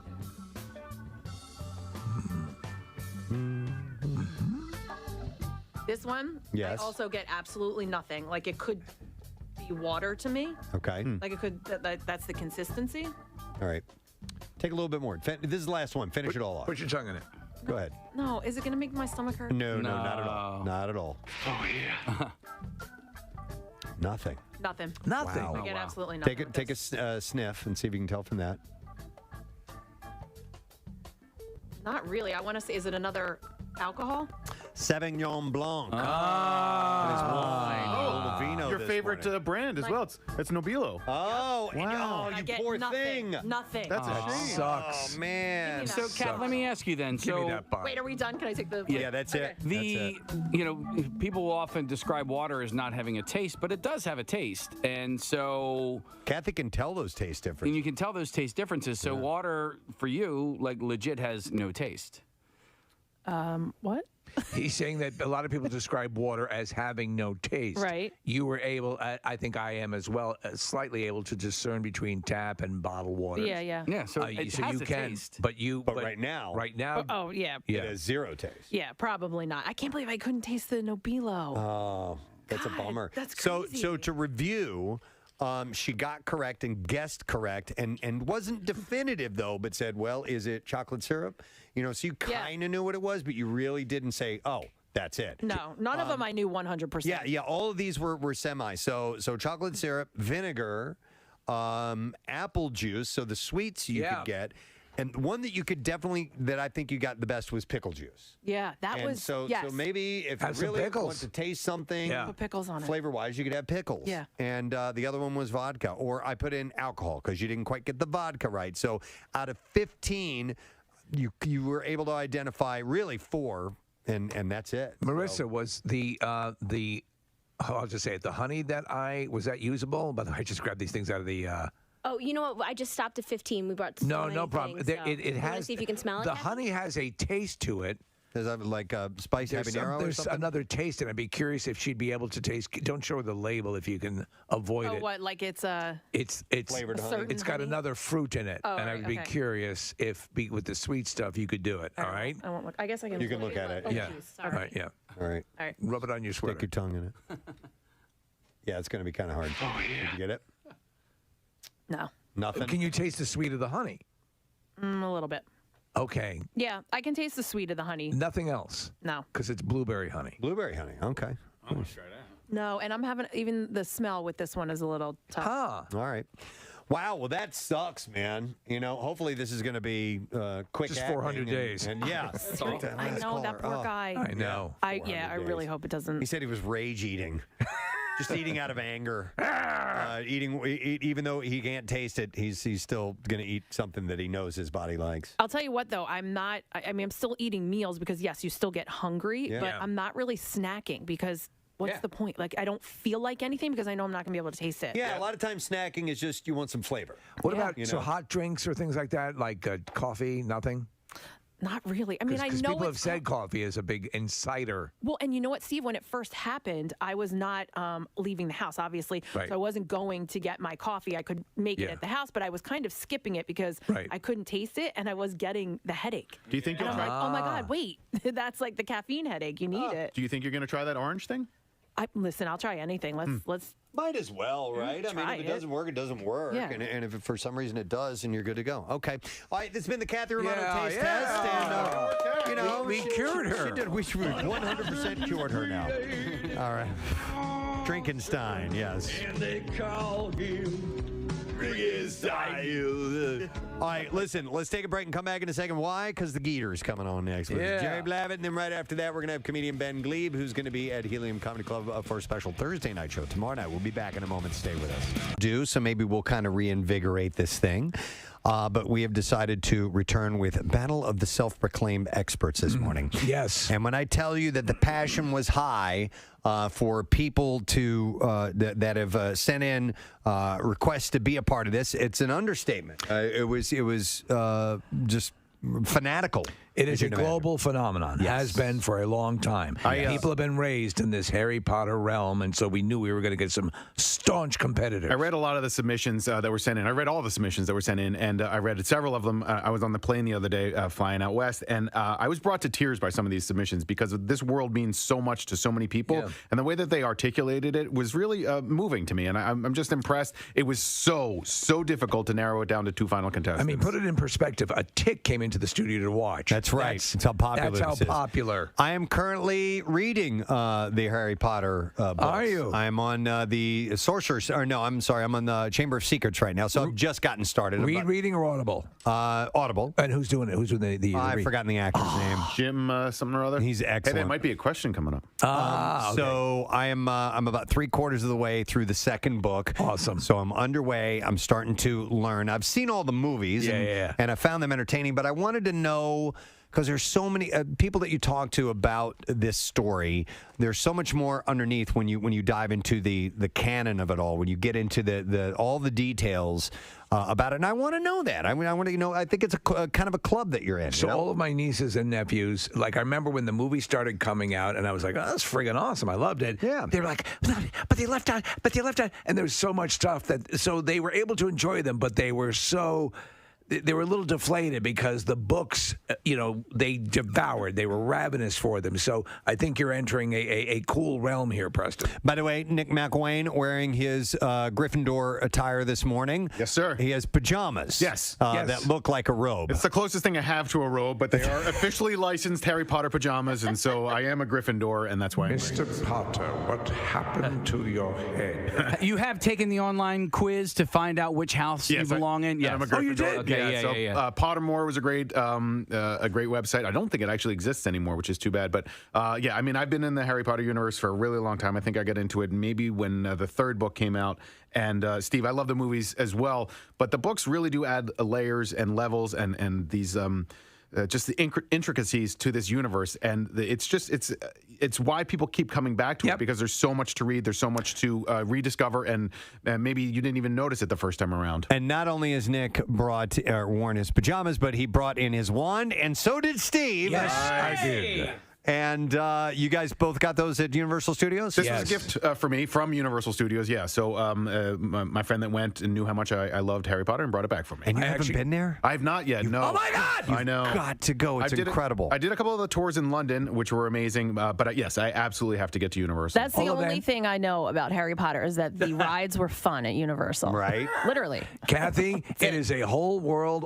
I went to Ollivanders. You did as well, Preston. On your recommendation. My daughter got a wand fitting there. And and when you go around the town, the wand activates certain things in that's town, cool, which is awesome. Yeah. I've been to both. I've been in the one in California and in Orlando, and they are outstanding. I gotta go. You won't, if you're a fan, it's real. You're gonna cry. That It's world real. is real. All right. Some of the people that sent in submissions said that when they got there, then they saw the Hogwarts castle, it brought them to tears. I believe that's how moving it is, yeah. All right, and by the way, Harry Potter fans are adorable. Look at these guys here this morning. We're going to meet our contestants. Preston and Steve present Battle of the Self-Proclaimed Experts. As Nick had said, we had loads and loads and loads of entries, but going through, we've got to narrow it down to two. And I'm sure that there are people that are incredibly well-versed, but we only have room for two people in our studio. And so that's how we're doing it, to have these two competitors battle it out. Mano a mano. All right, so let's meet our contestants, and we'll read the emails that we got from them. We're going to start with this one. It says, dude, I grew up with HP and obsessed. I was born in 89, so I was right out of the same age as Harry, right around the same age as Harry and his compadres, or his comrades, it says, as the books were released and they made their way through Hogwarts, ultimately not returning for education in year 7 as the Dark Lord has by that point hit full strength, obviously. I have lightly reread parts of the books since childhood, but made it my goal to reread all 7 books once I finished grad school, Master of Public Administration at Penn State, woot woot. My husband bought me a Gryffindor blanket, a book of spells as a grad gift as well, and I graduated in December 2020 and finished the books last month. Literally, the best books I've ever read. read, and I have no idea how to move on from them. It's really just a story about friendship and the power of love. True. I was brought to tears in books 5, 6, 7, and would say that my favorite books are 3 and 6. 7 is also just absolutely epic. My next goal is to rewatch the full versions of the movies. I went to Universal Studios California back in 2017 and wore a Harry Potter costume to Hogwarts. For the above reasons, I would say I am the Harry Potter expert. It's about both knowledge and sheer passion for the story, the most epic tale ever told. Please welcome Steph Rosenbluth to the show. Hi, Steph. How you doing? Oh, wait. Your microphone is not working. Let me try that again. Go ahead. I am so happy to be here. Yay. Steph, where are you from? I'm from Central New Jersey, Hopewell Township, right across the river from Bucks County. It does exist. Okay, so is that North-South Jersey or South-North Jersey? Right in the armpit of the Delaware River. There you go. All right, I want to ask you, Steph, because Steph is wearing a shirt that's got all 4 houses on it, but it says Hogwarts on it. She's also wearing a robe. She brought her owl. Is that Hedwig? It's Hedwig. Nice. And tell me about your glasses. They are round glasses. Are they prescription? They are not prescription. Okay. They are just merely for this competition. Yeah. They look great. And social events. Nice. So you recently reread all the books. I did, yes. It was my goal, and I still don't know how to move on. Interestingly, while rereading the books, I was also rewatching Lord of the Rings extended version. So I was in quite the wizarding world. Well, there's the amount of minutia, the amount of stuff to keep track of. But I mean, that's the books, the extended movie versions of the original Harry Potter, of the movies, and a lot of times they're tacking on an additional half hour, 40 minutes. Yeah. Which character do you identify with the best? Wow, Or which most? character? Probably Luna Lovegood. Okay. She says whatever's on her The mind. video from Glory Days, and I should go back and watch some old videos that have those little intros to them, little stories that they would tell. Let me tell you, there was I think I've mentioned this before, there was a collection of 3 songs off the Making Movies Dire Straits album, and it's the first side of the album. And they did this video thing, some of the most creative videos I've ever seen. They all go one right into another, and they're just incredible. And I eventually found it, and I bought a Blu-ray of it.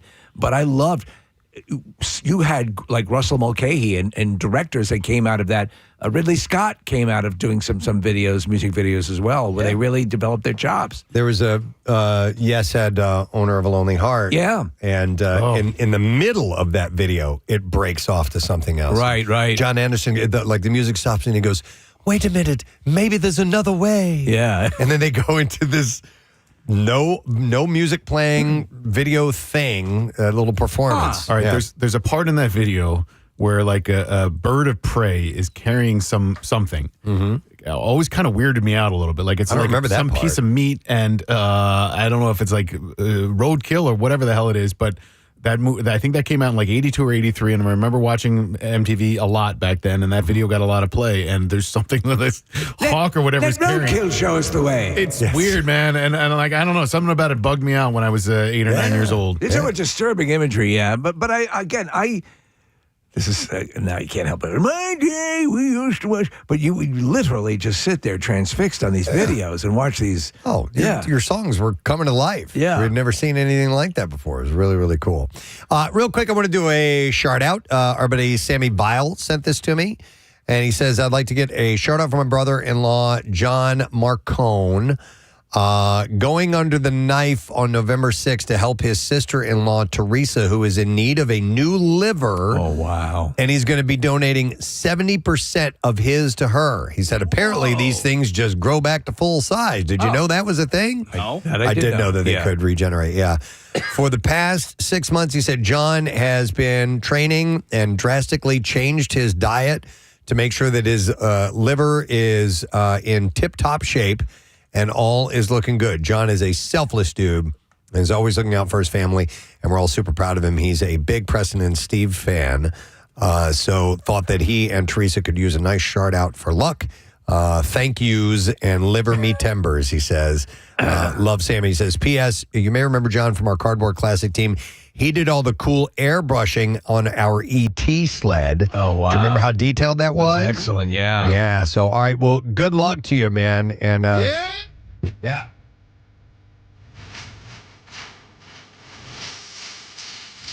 So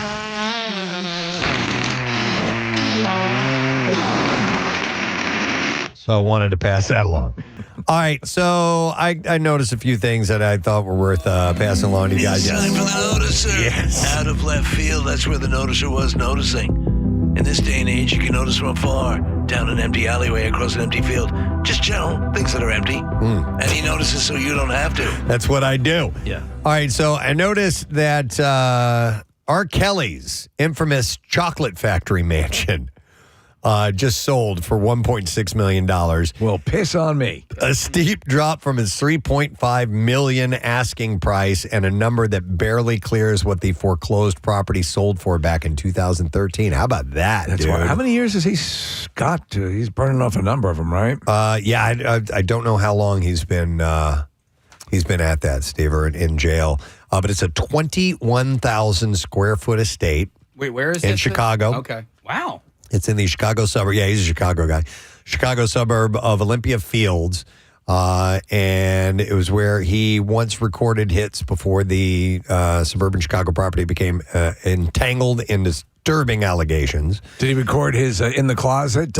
Maybe. Opus? He purchased the 4-acre property in April 1997 for $1.5 million, then spent years customizing it into an extravagant palace featuring 7 bedrooms, 16 bathrooms, and an indoor pool so elaborate it included a grotto, 2-story treehouse, waterfall, and hot tub. That's all in the indoor pool. You'd have to just steam clean the hell out of that place. The estate also boasted a basketball court, billiards room, gym, library, and basement kitchen styled after a 1950s diner. It sounds pretty awesome. I know the pictures are quite, but it's pretty cool. But also, you look at Michael Jordan's place, also Chicago, and he had a hell of a time selling that. And now it's an Airbnb. Yes, we talked about that a while back. Yeah, and this one they'll ended up selling for $1.6 million, which is crazy because he missed payments for about a year on the nearly $3 million mortgage that he had through J.P. Morgan Chase, and began proceedings. And the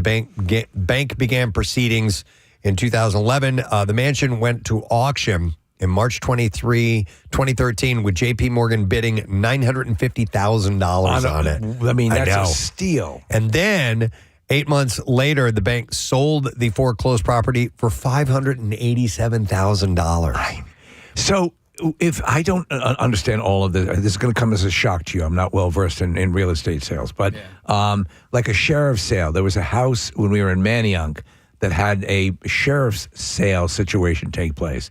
And this house, I think it ended up going for like $400,000. This house was like triple that. No kidding. Yeah. I mean, and it just, I don't know how that works out. No. I don't know how people, because it would seem to defy logic that anyone would value it at that, but somehow it ended up at that value and it sold for that. I do wish I had the knowledge to dive into the world of real estate and buy properties and sell properties. It's just, it's way beyond. There are too many complexities for me to get involved in, but you can make a killing on it. That's where the money comes from. Actually, I forget it was from, I'm forgetting, but look at the actors and musicians who have made a killing in real estate. I have a really good movie for you to watch about sheriff sales, Happy Gilmore. So, the property taxes were the primary obstacle because even after all the extensive renovations, which it would have been listed at like $3.5 million, it struggled to find buyers. It did for a little while. Rudolph Isley of the Isley Brothers, he and his wife bought it. But eventually, this just sold for $1.6 million, which is like way below what it's worth. So, Steve, by the way, R. Kelly is now 56 and incarcerated in Butner, North Carolina. And his publishing catalog, it says he once earned $150,000 per concert, but the publishing catalog alone should have been worth over $100 million. Instead, his current net worth sits at approximately negative $2 million. Holy Jesus. Pulled underwater by legal expenses, settlements, and roughly $8 million in tax liens, and an additional $20 million reportedly owed to the IRS. That song is so dumb. That In the Closet song. It is the dumbest song. We did right next to Kid Rock's ripoff of Warren Zevon and Leonard Skinner. might be the dumbest song I've ever heard. We did a number of breaks on that. You remember? Yeah, I know. In fact, he performed it live. It might have been at. What is supposed to be like several hours long or something like that? There's a couple of different eventually? installments, but Casey's right. It's staggeringly stupid. Okay. Well, I just thought that was interesting. That thing was that went for way lower. The house is pretty cool, though. I think I have another Chicago story. Yeah, I do. I have another Chicago story. Chicago! Yes. Chicago! Chicago was named the best big city in the United States by Condé Nast Traveler Readers' Choice Awards, marking the city's 9th year in a row of receiving the coveted award. It's a great city. You know, it's a toddling town, if I may. But I would say there's some other competitors. We happen to live in one. I like Chicago, and listen, I'm very proud of our city. Yeah, I think Chicago's way more entertaining. Mm-hmm. I mean, this is a great town. It's a wonderful place. Well, it's also like it's new. Like we've been here a long time. It's I don't want to say been here, done that, but I agree with you. Like when I've only been to Chicago a couple times, but each time it's like ooh. Well, the Philadelphia skyline is freaking awesome. Yeah. But I see it every day. You know, so. That's all I have to say about that. More than 750,000 votes were cast for the awards, which recognized Chicago's reputation for welcoming visitors of all backgrounds. Kristen Reynolds, the president and CEO of Choose Chicago, said receiving the award for another year is an extraordinary honor, feels more meaningful every year. Governor J.B. Pritzker said, while critics try to paint Chicago as something to fear, the rest of the world knows the truth. This is the best big city in America. He said Chicago is a city of strength, resilience, and heart, powered by the people who welcome visitors from every corner of the globe with unmatched warmth and pride. I drove across the country last summer and taken my son to visit a few different schools. And so we went to Chicago on part of the leg out west and went to Northwestern University, which is a really gorgeous school up in Evanston. It's right on Lake Michigan. It was really cool to visit that. What I didn't realize when leaving Chicago and driving west is that to get out of Chicago, it takes like an hour and a half. Like it's a really big city. I know it's the third biggest city in the country, but like I didn't realize how long it was going to take to drive. And you realize it also when you fly into O'Hare. O'Hare is not at all close to downtown or the lake. It's far from from the Sears Tower or the Hancock Building or whatever. So the top 10 of their best big cities in America, obviously number one is Chicago. 2 is San Francisco. I haven't been there in a really long time, but I loved my time there. You know what impressed me about it? How windy it was, Preston. What, in San Francisco? Yeah, it's a windy city. No. The city that never sleeps. City of Lights. So Milwaukee was third. Really? I want to Never get been there. Never. It's a cool city. My grandmother, who talked about the cassette player, she grew up in Wisconsin, and so we visited there a couple times. I want to go to a ball game there. Miller Park is supposed to be great. How close is Madison to Milwaukee? Like an hour and a half, maybe. Okay. And Milwaukee is sort of to Chicago as Philadelphia is to New York. Milwaukee's the small city compared to what Chicago is, and Philly's a small city compared to New York. Yeah. Then you have Portland at number 4. City by the Bay. Followed by New Orleans, number 5. City of Lights. Haven't been there in a long time.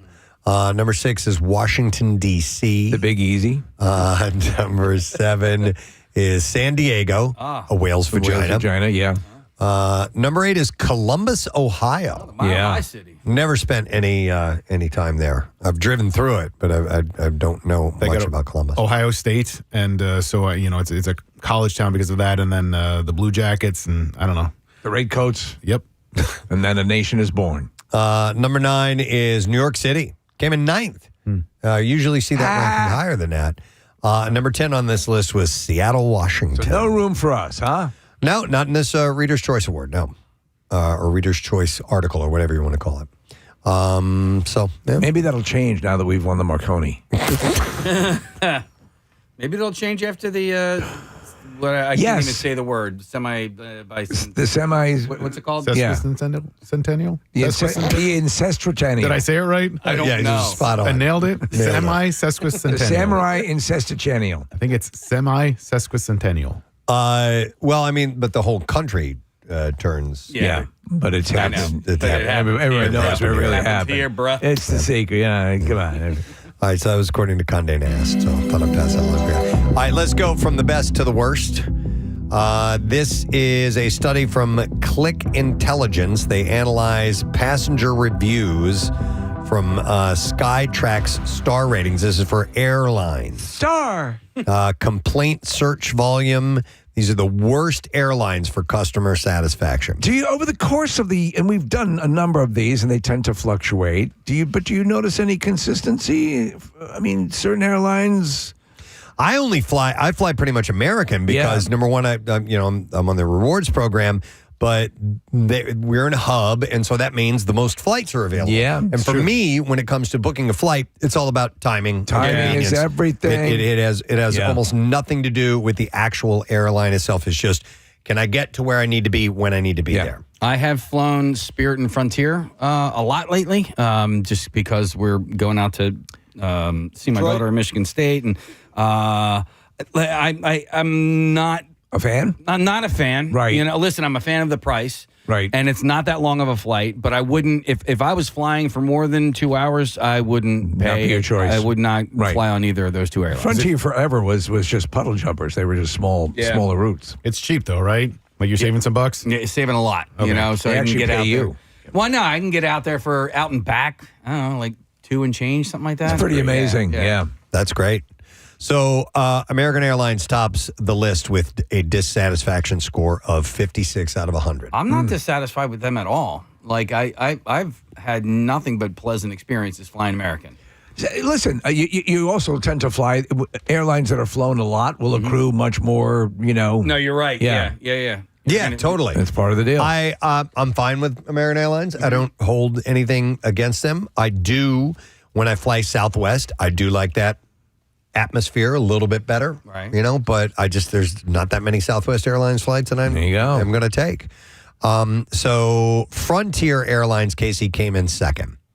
Yeah. As far as worst. I mean, you're basically sitting in a lawn chair, And again, if No. So how often did you fly Frontier? It's when I'm going to Detroit and back. It's usually either Frontier or Spirit. Okay. I want to say maybe the last time we ended up taking like an American airline. It was like an American Eagle airline. Caca. That we went out on American. I think we came back on Spirit, but we've been basically doing Frontier. It's okay. He gets emotional. I do. There's some airlines that just bring up bad memories. So that is second, followed by United Airlines was third with a 54. Number 4 is Air France out of a dissatisfaction index. Nick, when you went recently, you didn't fly Air France. I did French B, which is an airline that I learned about because of you, Preston, and B is spelled like Bumblebee, and I have high ratings for French B. It's like a French discount airlines. It's like their version of Southwest, and it was fantastic. The only caveat was that you had to fly in and out of Newark, which is not the greatest airport in the world, but whatever. Saved some money, and it was a really nice airplane. By the way, if you're taking the train up to Newark, and I found this out the hard way, you take the train from 30th Street up to Newark, and you get off the train at Newark, and then you have to take another like a shuttle or whatever. Shuttle train over there. Your train ticket gets you on that shuttle train. Oh, that's good. So I didn't know that. So I'm waiting in line, and I see people like scanning. I was like, oh, crap, I need to buy another. So I ended up buying another shuttle ticket to get onto the shuttle, and I didn't have to do that. So then I ended up giving my ticket away to somebody behind me or whatever. But how much is a ticket from like 30th Street Station to Newark? It really depends on which train you're taking. Okay. So like Amtrak's going to be more expensive, right? I don't really remember. Gotcha. And it also depends on when you buy it as well. Like if you buy... Because my buddy and I, we go to see Fish up at Madison Square Garden, and like an Amtrak ticket 2 months ago was like $30 or $40. Wow! Now it's going to be like $100. So it really depends on how early you buy it. These are the worst customer satisfaction airlines. Number 5 is Ryanair. Never been on that. Never heard of Ryanair. I've mentioned it a few times in the Bizarre File. Yeah, it's an Irish airline. Then you have Air Asia, Air Mexico, Scandinavian Airlines. Number 9 is Wizz Air. Yeah. Never heard of that. Bathe and piss. And then number 10 is British Airways. So I used to love flying British Airways when we had the opportunity to fly down to so we'd vacation a lot in Bermuda. And British Airways, you take a lot of time. So, and that's where I got my first pilot wings. Oh, remember they used to do little that? fella. I don't know if they still do that or not. But I'm sorry to see it on the list. When I was a kid, I did fly by myself one time. There was a time when they allowed you to do that. Yeah. So my parents took me, got me on the plane, and then I'd flown from St. Louis to South Carolina by myself. How old were you? I was probably 12. Oh, okay. Something like that. And they would oversee you, and they'd make Yeah, make sure they keep an eye. And you saying the wings made me think of that because I remember they'd give you a pair of wings if you were a kid, but you could fly all on your own. An airline that I had been very excited to fly because I heard great things about it was Aer Lingus. No, what? Yeah. No, Out of Ireland? No. God, the German. Lufthansa? Lufthansa. I'm sorry. How could I possibly confuse those? But I did. Lufthansa, and I'd heard great things, and I was less than satisfied. Oh, there was one we flew out of Scandinavia, SAS, and that was really nice. Rochelle and I flew on that. They have SAS. They got SAS. That was out of Stockholm. We flew into there. Which is Sweden, correct? That is in Sweden. Correct, sir. All right, so if you're flying soon, may want to consider that. That's it. Let's see. How about... Notice is noticing what he's noticed. Yeah, and he likes it. Let me see what I'm... What? What's the second S in SAS stand for? Is that just the pluralization of airlines? I have no idea. Okay. I don't remember. You know what? All right, one last airline story. One last airline story. Tie this in. WestJet, not familiar with this, is shaking up economy class, and pretty soon it'll cost you just to lean back. The Canadian airline is removing reclining seats from standard economy on 43 of its Boeing 737s, though you can still recline if you upgrade to premium or extended comfort. So you upgrade to a reclining seat. This is the age of this now, and in Preston, they're moving ahead with those staggered seating arrangements so that you kind of get in under the seat in front of you is elevated up. Oh, yeah. Yeah. Yeah, so somebody's ass is in your face. Basically, the ass part of the seat in front of you is up by your face. Are those operating yet? They're starting to institute them. And this article I saw, and I didn't know, I don't remember which airline specifically, but they are beginning the installation on some airlines. They're also showing potentially for very short flights, specifically for these aircraft, of standing. Yeah. Of essentially, it's this kind of you don't sit all the way down. You just kind of lean back and you buckle in. Yeah. And if you're only going to be on the plane for an hour, then maybe it's easy to do it. Premium leaning. Yeah. The new fixed seat promise. The promise is more personal space plus perks like adjustable headsets, better cushions, power outlets, and tablet holders. Sorry. I brought my table with me. Yeah, where can you hold this for me? This is my dining room table. Do you have a slot that would accommodate it? The redesign also squeezes in an extra row, refreshed lavatories, and faster Wi-Fi, all part of WestJet's plan to keep fares low while giving travelers more options. And I lied. I have one more story. Ooh. Apparently, American Airlines has gotten rid of those metal bag sizers at the gates. Right. So they will... and what's the end result of that? They will decide on the spot whether carry-on meets the airline's 22 by 14 by 9-inch limit, and oversized bags will be checked. Do you know why they're doing that? They're doing that so you don't have anything to argue about when you get up to the... I'm saying it's too big. Because if you've had the chance to check it for yourself, you're going to be a little bit more cantankerous when they say, we're going to check this. The sizers aren't gone completely. They'll still be in the airport lobbies for travelers who want to double-check before boarding. You know what's funny is when they make the announcement of, hey, listen, we need people to check bags. Yeah. If you can, it's a full flight and all that. I don't know why I'm hesitant to do that because they bring it, you get it as you're getting off the plane. They bring it right there. It's usually they're all, I very rarely do I see people waiting for those. They're almost all there. You may as well just do it so we can kind of speed this whole process. I kind of always check anyway now. I just got tired of trying to figure out what was acceptable. The only thing I do is all my electronics, all the stuff I really need, I carry with me. And otherwise, I'll check it. I don't check it because I've had an occasion where you go to the turnstile and you're standing and waiting and waiting and waiting and waiting, and I'm just tired of that. So I try to carry on anything if possible. But if you do check it at the gate, it's usually right there for you when you're off. So you do that, Marissa? I think that it's in the turnstile. if you check at the gate. I don't think they do that anymore, where it's like right there at the beginning. Yeah, they do. Really? No. Yep. The last time I flew, they were right there as I got off the plane. Well, then you just changed my mind on that. Well, I guess it depends on what airline you're flying. Yeah, so maybe. American Airlines, I know, does that. So, but anyhow. Crappy, stinky air doesn't do that. All right, let me do one more thing, and then we will wrap it up. What the hell is this? I can't. What's up, noticer? I had You this. got a little lost? Oh. Second noticers? No, this article, I like from it didn't have a headline on it. I'm like, what the hell is this, and why do I have that there? I'm not going to do that one. You know what? No, I'm going to do it. I believe you. I'm going to do it. I know, I love you too. Jeep just turned family game night into a car buying bonus. If you can literally trade in $500 in Monopoly money. Stop it. For $500 off of a brand new 2025 Jeep Cherokee. That's a fun promotion. The promo ties into Monopoly's partnership with McDonald's, where a few lucky lovers can even win a Jeep outright. I don't know. What? No, I was just thinking lucky lovers, but well, it says lucky fry lovers. I left that part out because I thought it was stupid. But I'll say this: they're bringing back that Monopoly game to McDonald's, which some people like. Really? Yeah, I know. Did you watch the documentary series on that whole scam that went down? No, I heard. It's fascinating. Tell about it. But yeah. People were cheating, right? They were cheating. Yes. Yeah. So Jeep CEO Bob Broderdorf. The Dorfer says Where's the Dorfer? The idea started as a joke inspired by his family's cutthroat Monopoly battles, but now it's driving real sales as customers cash in their bills, their actual fake Monopoly money. The deal runs through November 3rd. So you have limited time. You're running out of time, so you got to go dig through that old game box and see if you can get the $500 off. So it'll be totally worth it.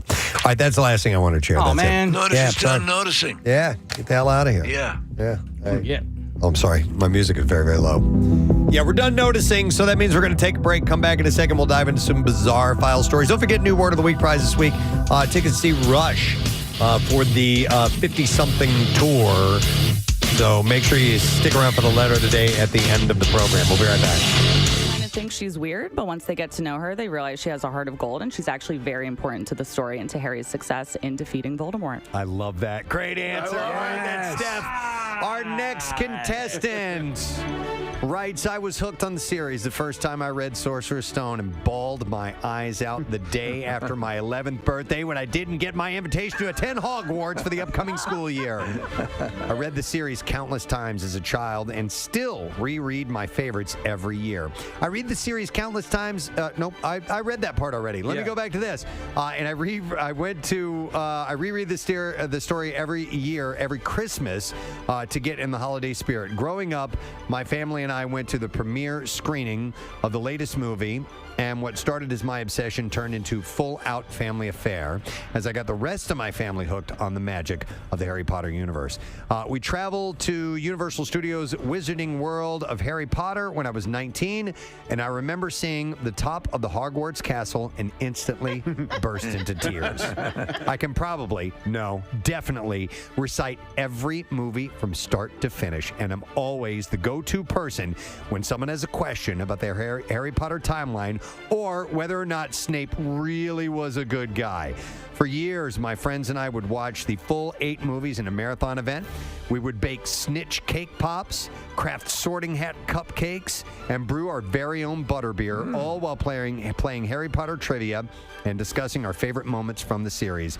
There really is something special about the magic that J.K. created, and I would love to put my knowledge to the test. Gang, welcome Lauren DiStefano. Love it. Hi, Lauren. How you doing? I'm good. All right, so tell us a little bit about you. Where are you from? I'm from Downingtown, Pennsylvania. From Downingtown, Pennsylvania. What do you do? I work at a law office now. Oh, really? There you go. Okay, nice. You can employ spells in changing a witness's testimony. You bring up something that I thought was really cool, and I think of it this the same way. For some reason, I perceive Harry Potter, the movies, as Christmas time fare. Every single movie has a Christmas scene. Right. And so it's always applicable. Yeah, no. And so, Lauren, how long have you been listening to the Preston and Steve show? probably my whole life. My parents are Y100 listeners, and we had like nice. the CDs, and I was like, oh, that's the only station is Preston and Steve. So I just didn't know. We were our own station, the Preston and Steve station. So you're wearing a Hogwarts School of Witchcraft and Wizardry shirt this morning, and you're wearing some funky looking glasses. Yes, what are they those? Luna Lovegood's glasses. Those are Luna Lovegood's glasses. So she can see everything. Okay, that's beautiful. And would I'd asked Steph who she identified with, and she said Lovegood. What about you? I think, well, my favorite character is Sirius. I love him so much. I love his arc of being the villain to the good guy, but never getting like the redemption of it. But everyone who loves and knows him knows he was the good guy. You mean Severus? No, Sirius. Oh, Sirius. Oh, Sirius Black. I'm sorry. Okay, Out right. of prison, and everybody's like, and then he finally at the very end, they're like, oh yeah, he was a good guy all along. Okay. Wow. I just loved him. Oh, you guys are the real deal. Well, we're going to put you to the test, guys. All right. Are you ready to get this underway? Ready. All right. Ready. Let's test your. Now we have. You guys are going to be buzzing, and I'm going to explain the rules. But let's just test your bells and see how it sounds. Steph. That's Steph's bell, and this is Lauren's bell. So a little bit of a different tone to each, so we can tell the difference, and we should be able to hear that. Okay. All right. Let's get this underway and tell you guys how we're going to be rolling this out for Battle of the So-Called Experts. There are 3 rounds, and they increase in difficulty. We will begin with the easiest questions, and they will be worth 1 point each. There are 4 questions per round. Okay. Second round, the questions are worth 2 points, and the third round, the questions are worth 5 points. So even if you're behind going into the third round, it can really change, and you can end up winning because of the difficulty level. Now, I will ask you a question. You have to buzz in to answer. If you get that question correct, you get points. Now, here's what I want you to keep in mind. If you buzz in while I'm asking the question, and I haven't finished the question yet, I will stop, and you will have to answer based only on what I've said so far. If you're incorrect, your opponent will get to hear the rest of the clue and also answer that question, and they get a benefit because they'll hear your incorrect answer. They'll hear the rest of the clue and might have a better shot at getting that. So keep that in mind as I ask the questions, whether or not you're ready to buzz in.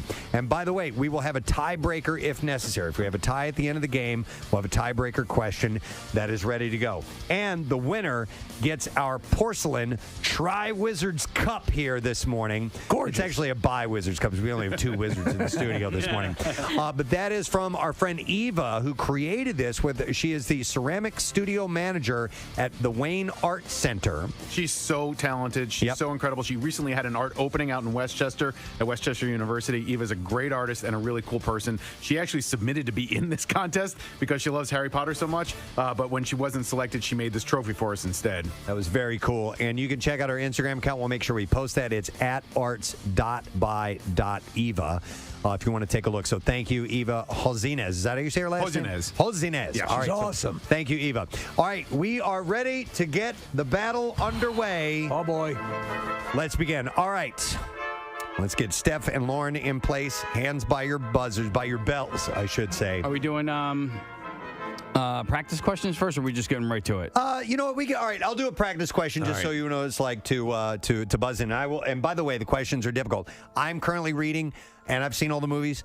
I didn't get any one of these correct. All right, so but that's hey, I'm a neophyte compared to you guys. So let's try a very, very simple question, and buzz in if you know the answer. What street do the Dursleys live on? Okay, so then we would go to Lauren for that answer. Privet Drive. That is absolutely correct. So that's just a test. And that is how it's going to work. So we can clearly hear the bells. Yes. We know who's in. All right. And we can decide who gets to answer the question. All right, here we go. Did you say where their hands need to go? They can hover. Okay. Yeah, Hands can hover. We covered that off air. So, all right, first question, stand by. Here we go. And these are the easy questions for 1 point. In Prisoner of Azkaban, Snape commands his students to turn to... All right. 394. That is correct, Lauren. Which page? 394. 1 point for Lauren. I'm keeping score, right? That was excellent. Yes. All right. Next question. After Dumbledore's passing, he gifts Harry the very first snitch that he ever caught.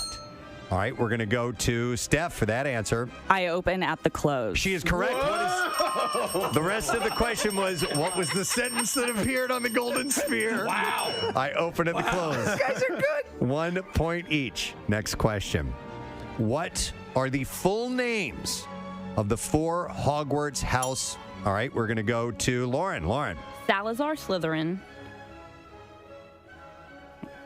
Godric Gryffindor, Rowena Ravenclaw, and Helga Hufflepuff. That is correct. Wow. Those are the full names of the 4 Hogwarts house founders. So far, all my questions asked have been buzzed in early on. Yes, they have. They're extremely confident. Now, these are the easiest of the questions. Right. Final question in the first round. Harry Potter's birthday is July 31st. Which character was born one day? Let's go to Lauren. Neville Longbottom. That is correct. Born one day before him. Oh, my God. And the total so far in round 1, Nick. Lauren with 3, Steph with 1. All right, 3-1. 3-1. And these two are jumping in before every single... before I had a chance to finish every single question. I mean, we have absolutely the best competitors you could possibly have. Most definitely. All right, on to round 2. Right now, Lauren leads 3-1. Here's your next question. These are medium, and these are 2 points each. 2 points each. What is the name of Lavender Brown's rabbit? Oh my God, that's literally the one pet I did not make a flashcard about. Flashcard. Steph was doing flashcards. Everyone else is. You did flashcards? Lavender Brown. What is the name of Lavender Brown's rabbit? I'll give you guys about 5 more seconds to think about it. Like flashcards for this contest? Yes. Yes! That's what a competitor looks like, Kathy. High level flashcard. I played Trivial Pursuit last night. There you go. Running through the cards. Yes! These guys are serious. All right, Kathy interrupted. So your 5 seconds starts now. Hold on. 5, 4, 3, 2, 1. All right, they're not going to take a chance at it. It was Binky. Didn't know that? Doesn't even ring a bell, does it? Okay. Fair enough. Well, it's a good thing you didn't answer them. Wow. Next question. Is there a deduction? No. No. If you get it wrong, you're not penalized. Yes. You're not penalized, but you do kind of give up a little bit of information to the other competitor. All right, next is, what is Hermione's boggart? Okay, let's go to Steph. It's Professor McGonagall telling her that she failed her exams. She got it! Nice. So that's 2 points. Yes. And that means it's all tied up. It's 3-3. Yeah. All right, third question from the medium round, round 2. What animals represent each of the houses? All right, we're going to go to Lauren. For Slytherin, it's a snake. Ravenclaw, it's an eagle. Hufflepuff is a badger, and Gryffindor is a lion. That's correct. 2 points for Lauren. I want to hang with these guys. I'm telling you, man. They are so much fun. All right, and then the last question for the medium round, round 2, is how many staircases are... Okay, let's go to Lauren. 142. That's correct. Staircases are at Hogwarts. Wow. All right, Nick.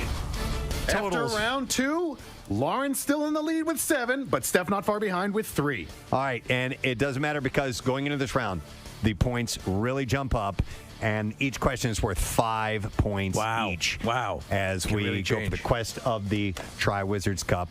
And Steph, look, everybody, these guys are bouncing up and down. They're all excited. I'm worried if that lavender one. I'm like, I know. Do I know anything? All right, Casey, here we go. Final round. The most difficult questions that we could come up with yet. And here, this is really going to find out what you know about the Harry Potter universe. Let's go with this one. Okay, now these scenes were filmed but later deleted and never released. All right, so here's the question. Which English actor / comedian played Peeves? I didn't think we'd get an answer on this one. This is a real deep, kind of beyond just watching the movies and reading the books. Which English actor or comedian played Peeves? It wasn't the Mr. Bean guy. Hey, you didn't buzz in. Right. All right, time's up. All right. I didn't think you knew this. So Peeves is a character who's a poltergeist. Yeah. I do know that because I'm reading in the first two books. But he would have been played by actor and comedian Rick Mayall, who played Drop Dead Fred, and he's also Rick from The Young One. So that's a really, really hard question. That predates you guys. All right, here is the next one. In response to the treatment of house elves, Hermione... Oh, all right, we had Steph ring in first. It's called SPEW, the Society for the Promotion of Elfish Welfare. That is points! Wow! Those index cards paying off! To finish it, Hermione founded an organization called SPEW. What does SPEW stand for? And she's correct. The Society for the Promotion of Elfish Welfare. Well done. What's the point total, Nick? Wow, with that correct answer, Steph has moved into the lead. It's now 8-7. Oh, my God. Okay. 1 point lead. All right, 2 more questions to go. Here we go. Get your hands by your button, or by your bell, I should say. What is Nearly Headless Nick's real name? Okay, we're going to go to Lauren. Lauren. Nicholas Demimsey Pompsey? Something like that. I don't think I got it. That's incorrect. Yeah. No. Okay. All right. So that means that, Steph, you can take a free guess no matter what. Even if you get it wrong, it's no big deal. I know it starts with Sir Nicholas Let's do this bizarre file thing again. WMMR presents Preston and Steve's Bizarre File. Brought to you by the iconic Lorenzo and Sons Pizza, Philadelphia staple with locations in Westchester, in Stateside Live, and Live Casino and Hotel Philadelphia. Visit lorenzoswestchester.com. All right, we just spent a decent amount of time talking about airlines and things like that. We did, yes. I'm going to start with an airline story. Although a lot of people were texting in about Marissa and them checking the bags that you do at the gate. So some people concurred with her that they do that on American Airlines, but other people were saying it has to depend on whether you have a connecting flight or not. So I don't know, but I wanted to give Marissa her due just in case that is what the story is. But this is about Delta Airlines. A first-class passenger was poisoned by a toxic weed in his salad while flying from Chicago to Seattle on October 21st en route back being with his father, who had passed away from cancer. Oh, man. After reporting the meal... I ordered the kosher meal with the poisoned weed. After reporting the meal issue on board, a flight attendant stole the evidence, he says, in an attempt to cover it up. Wow. The man found black nightshade in his meal. Solanum nigrum is what it's called.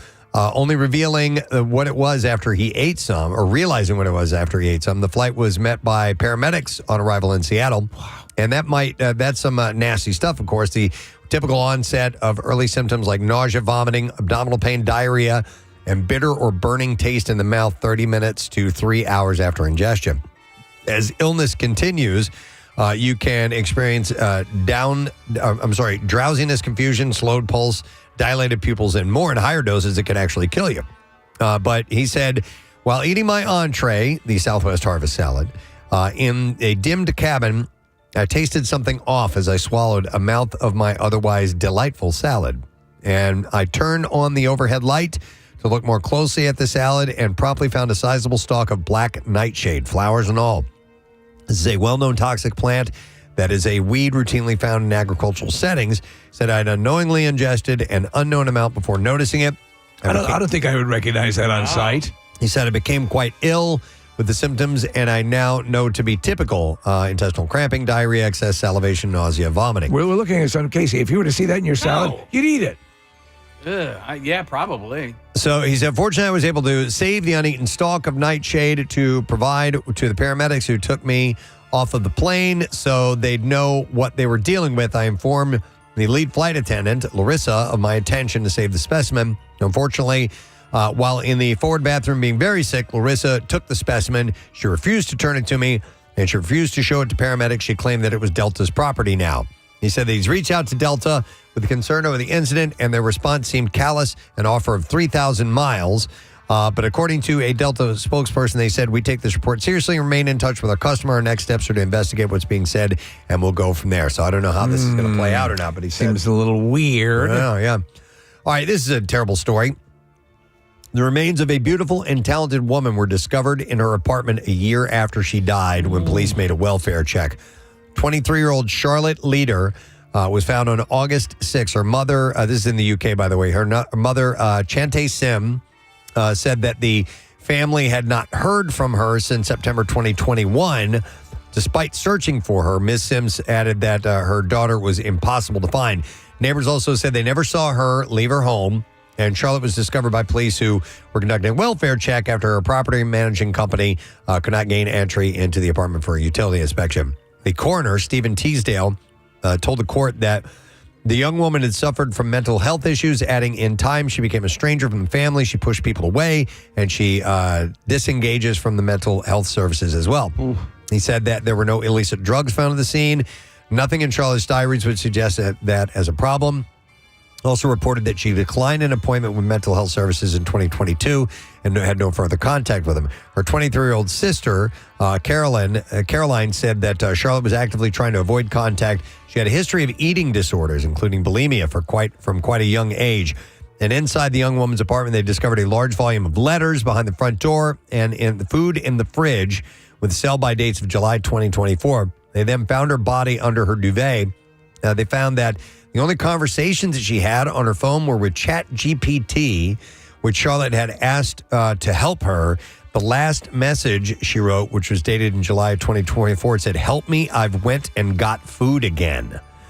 The AI chat. This is nightmarish. Yeah, the chatbot responded saying, "You sound conflicted about having food." And Charlotte replied, "It's food that I didn't want, and that's frustrating." So the pathologist said it's difficult to examine because her remains had become mummified. Oh. But she may have just starved herself to death. Yeah, it's horrible. He added that it's not unreasonable for this to take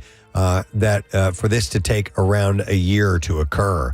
So it's just a terrible, weird story. Yeah. So I thought I'd throw that in there. All right, let's get something a little bit more light than that. Let me see here. In Texas, a 19-year-old gave deputies a literal run for their money multiple times. But now he's got to pay it back with 10 years in prison and a lot of money to the courts. Timothy Fogel evaded police and deputies multiple times, speeding off into Bexar County. Using his Instagram account, Fogel would post videos of the high-speed chases online while taunting law enforcement. The first encounter happened on April 30th when a Bourne police officer noticed a black BMW without license plate stopped behind his car on I-10. When the officer turned to investigate, Fogel made an obscene gesture and then sped off, starting a chase that ended when the suspect drove into Bexar County. He left a caption for the video saying he tried but failed. The second encounter on May 10th, when two Bourne police officers were at a traffic stop on I-10, officers said the same BMW did two flybys and was clock speeding at 142 miles an hour. That's booking. And there were two others on the road as well. The caption for this video was "Little flyby for the cops." The third run-in, well, he's having a great old time, was May 30th with a Kendall County deputy. Deputies say Fogel sped by his marked patrol unit going 118 miles per hour. A pursuit followed until Fogel drove into Bexar County. The caption for this run was quoted as, "Sheriffs don't do nothing again." The last situation happened on June 22nd with Fogel going over 100 miles an hour on Main Street in Bourne. Police say Fogel weaved through traffic, drove on the wrong side of the road, almost hit another police car. Gathering all the social media videos, investigators were able to identify and locate him and arrest him. This kid was being totally cocky. Yeah. He pleaded guilty to 2 counts of evading arrest and 1 for reckless driving. He will serve a 10-year prison 10 sentence. years. Dude, yeah. Being a dick. But being a first-time offender, he will get probation for 6 years. Vogel must also write apologies to the law enforcement agents that he endangered and pay his parents back all legal costs. So they got that piece of crap driving around like that. All right, and there you go. That is what I have in the bizarre file for now. When we get back, we got some giveaways. We're giving away tickets to Ezra Hart Friday, December 5th. At Rivers Casino. If you've been paying attention, we'll do the lesson question when we get back. We also have trash and music news, so hang out for a moment. All right, you guys aren't going to get that right. Sir Nicholas de Mimsey Porpington. You guys were all around It's that it. name that you're like, Sir Nicholas, moving on. You don't I read know, the right? full name. It's so British. so many syllables, and So it's British. exactly. That's a classic Harry Potter name, though. This is the last question that we have here. And it's anybody's game. It's anybody's game right now. So this is in the past contests we've had runaways. Yeah. This time around, it's down to this last one. Here we go. Final question. On his 11th birthday, Dudley Dursley's parents take him and Harry to the zoo and also bring along Dudley's best friend. What is that friend's name? Looking at each other. Lauren almost cursed right into the microphone. It's a super minor character from the first book. I know that. Repeat the question, Preston. On his 11th birthday, Dudley Dursley's parents take him and Harry to the zoo and also bring along Dudley's best friend. What is that friend's name?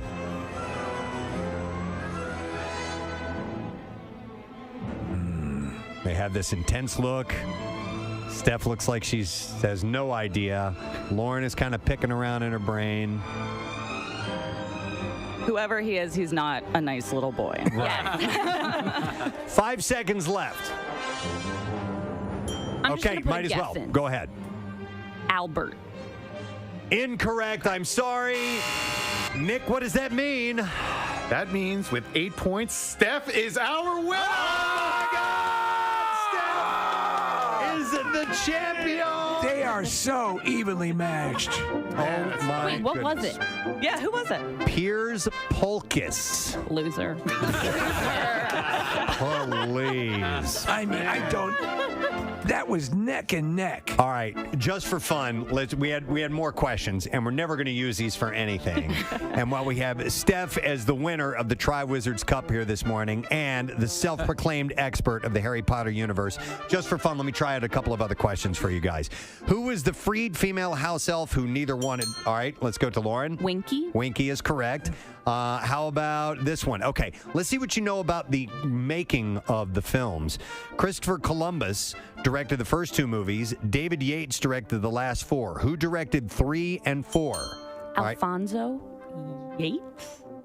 I know it's Alfonso. All right. I know it's Alfonso. There were 2 people. Prisoner of Azkaban and Goblet of Fire, respectively, was Alfonso Cuarón and Mike Newell. Okay. All right, and then one last one. Let's see. What'll be a good question? Oh, yeah, this one. Okay. What are Snape's very first words to Harry, and what is it believed they allude to? That's a hard one. Snape's very first words to Harry. You'll never get it because it's really intricate. So the first words were, "What would I get if I added powdered root of asphodel to an infusion of wormwood?" And apparently, an asphodel is a member of the lily family, and wormwood can be defined as a state or source of bitterness or grief. Snape is alluding to the death of Lily Potter, Harry's mother.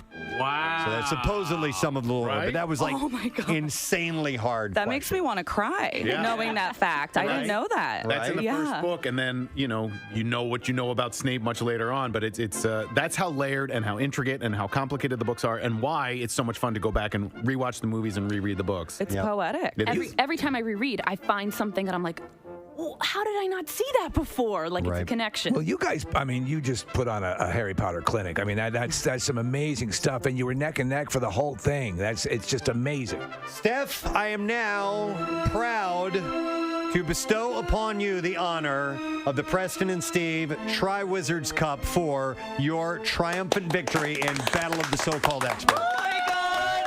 It's beautiful.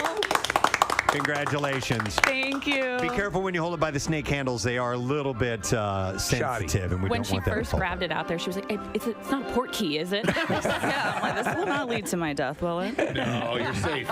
You guys are awesome. Congratulations. Thanks for being here. We hope you had fun. All right, and there it is again, folks. We've done it. We'll have to come up with some of the... If you have any suggestions of some good topics for Battle of the Self-Proclaimed Experts, let us know. We'll certainly take those into consideration. There's loads of things that we can go to in the worlds of entertainment and sports and history and whatever it may be. And some of these things are so voluminous, you could, at some point, you may have to, Steph, defend your your classification as the champion of all champions. Yeah, you never know. It's so big. There's so much to hit upon. Yeah. I did mean to mention this earlier, but we're going to also award Steph and Lauren passes to the Harry Potter exhibition that's coming to the Franklin Institute next year. So they haven't announced the official dates for that yet, but it'll be at some point in 2022. It's the world premiere. It's going to happen right here in Philadelphia at the Franklin Institute. The Harry Potter the exhibition coming to Philly in early 2022. Excellent, and thank you to Eva Josinez for the Tri-Wizard Cup that we had. She fired it in her own kiln, made it from scratch. It's beautiful, and now Steph is the proud owner of that. So nice, excellent, great work, everybody. We're going to take a break. We'll come back in just a moment. Make sure you stay with us. We will return shortly.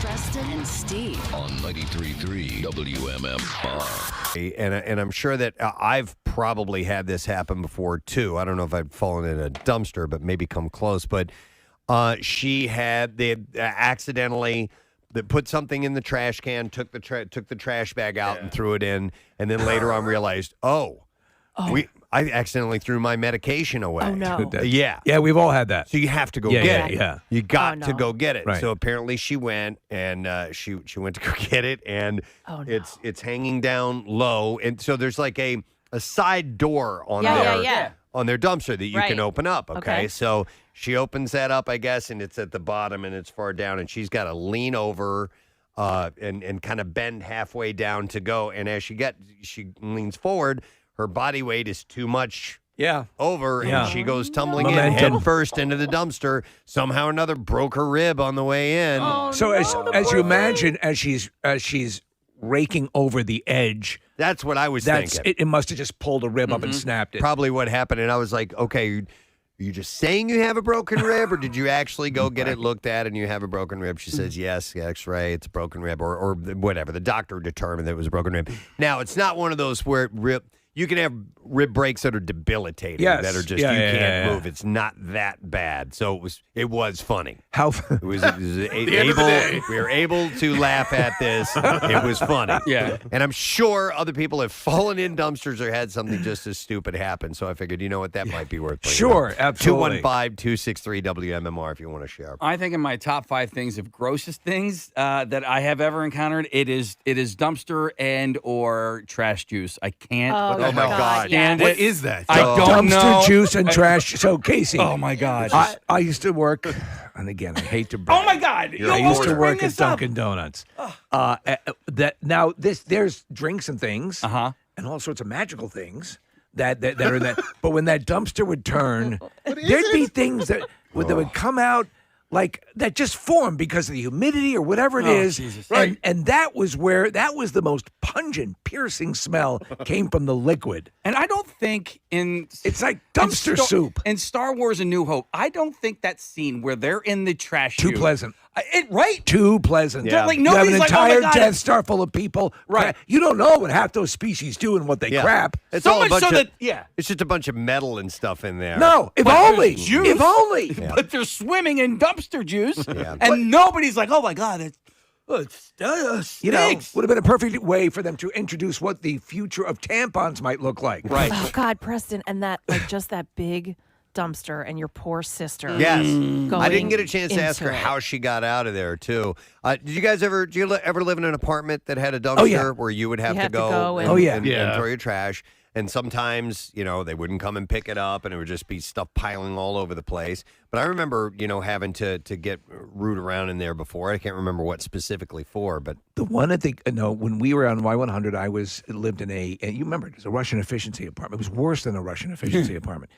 And so the dumpster behind those apartments was so horrible and such a collection of rotting garbage that I used to, like, as if I was doing an Olympic hammer throw, I would swing it around and try to launch it in, because if you got anywhere near it, you would vomit. Dude. So it's always a no man land. If you ended up getting like part of the bag caught on that little weird handle thing on, and it would like rip it open. Yeah. Yep. Mm-hmm. Yep. All right, hang on. I want to go to George.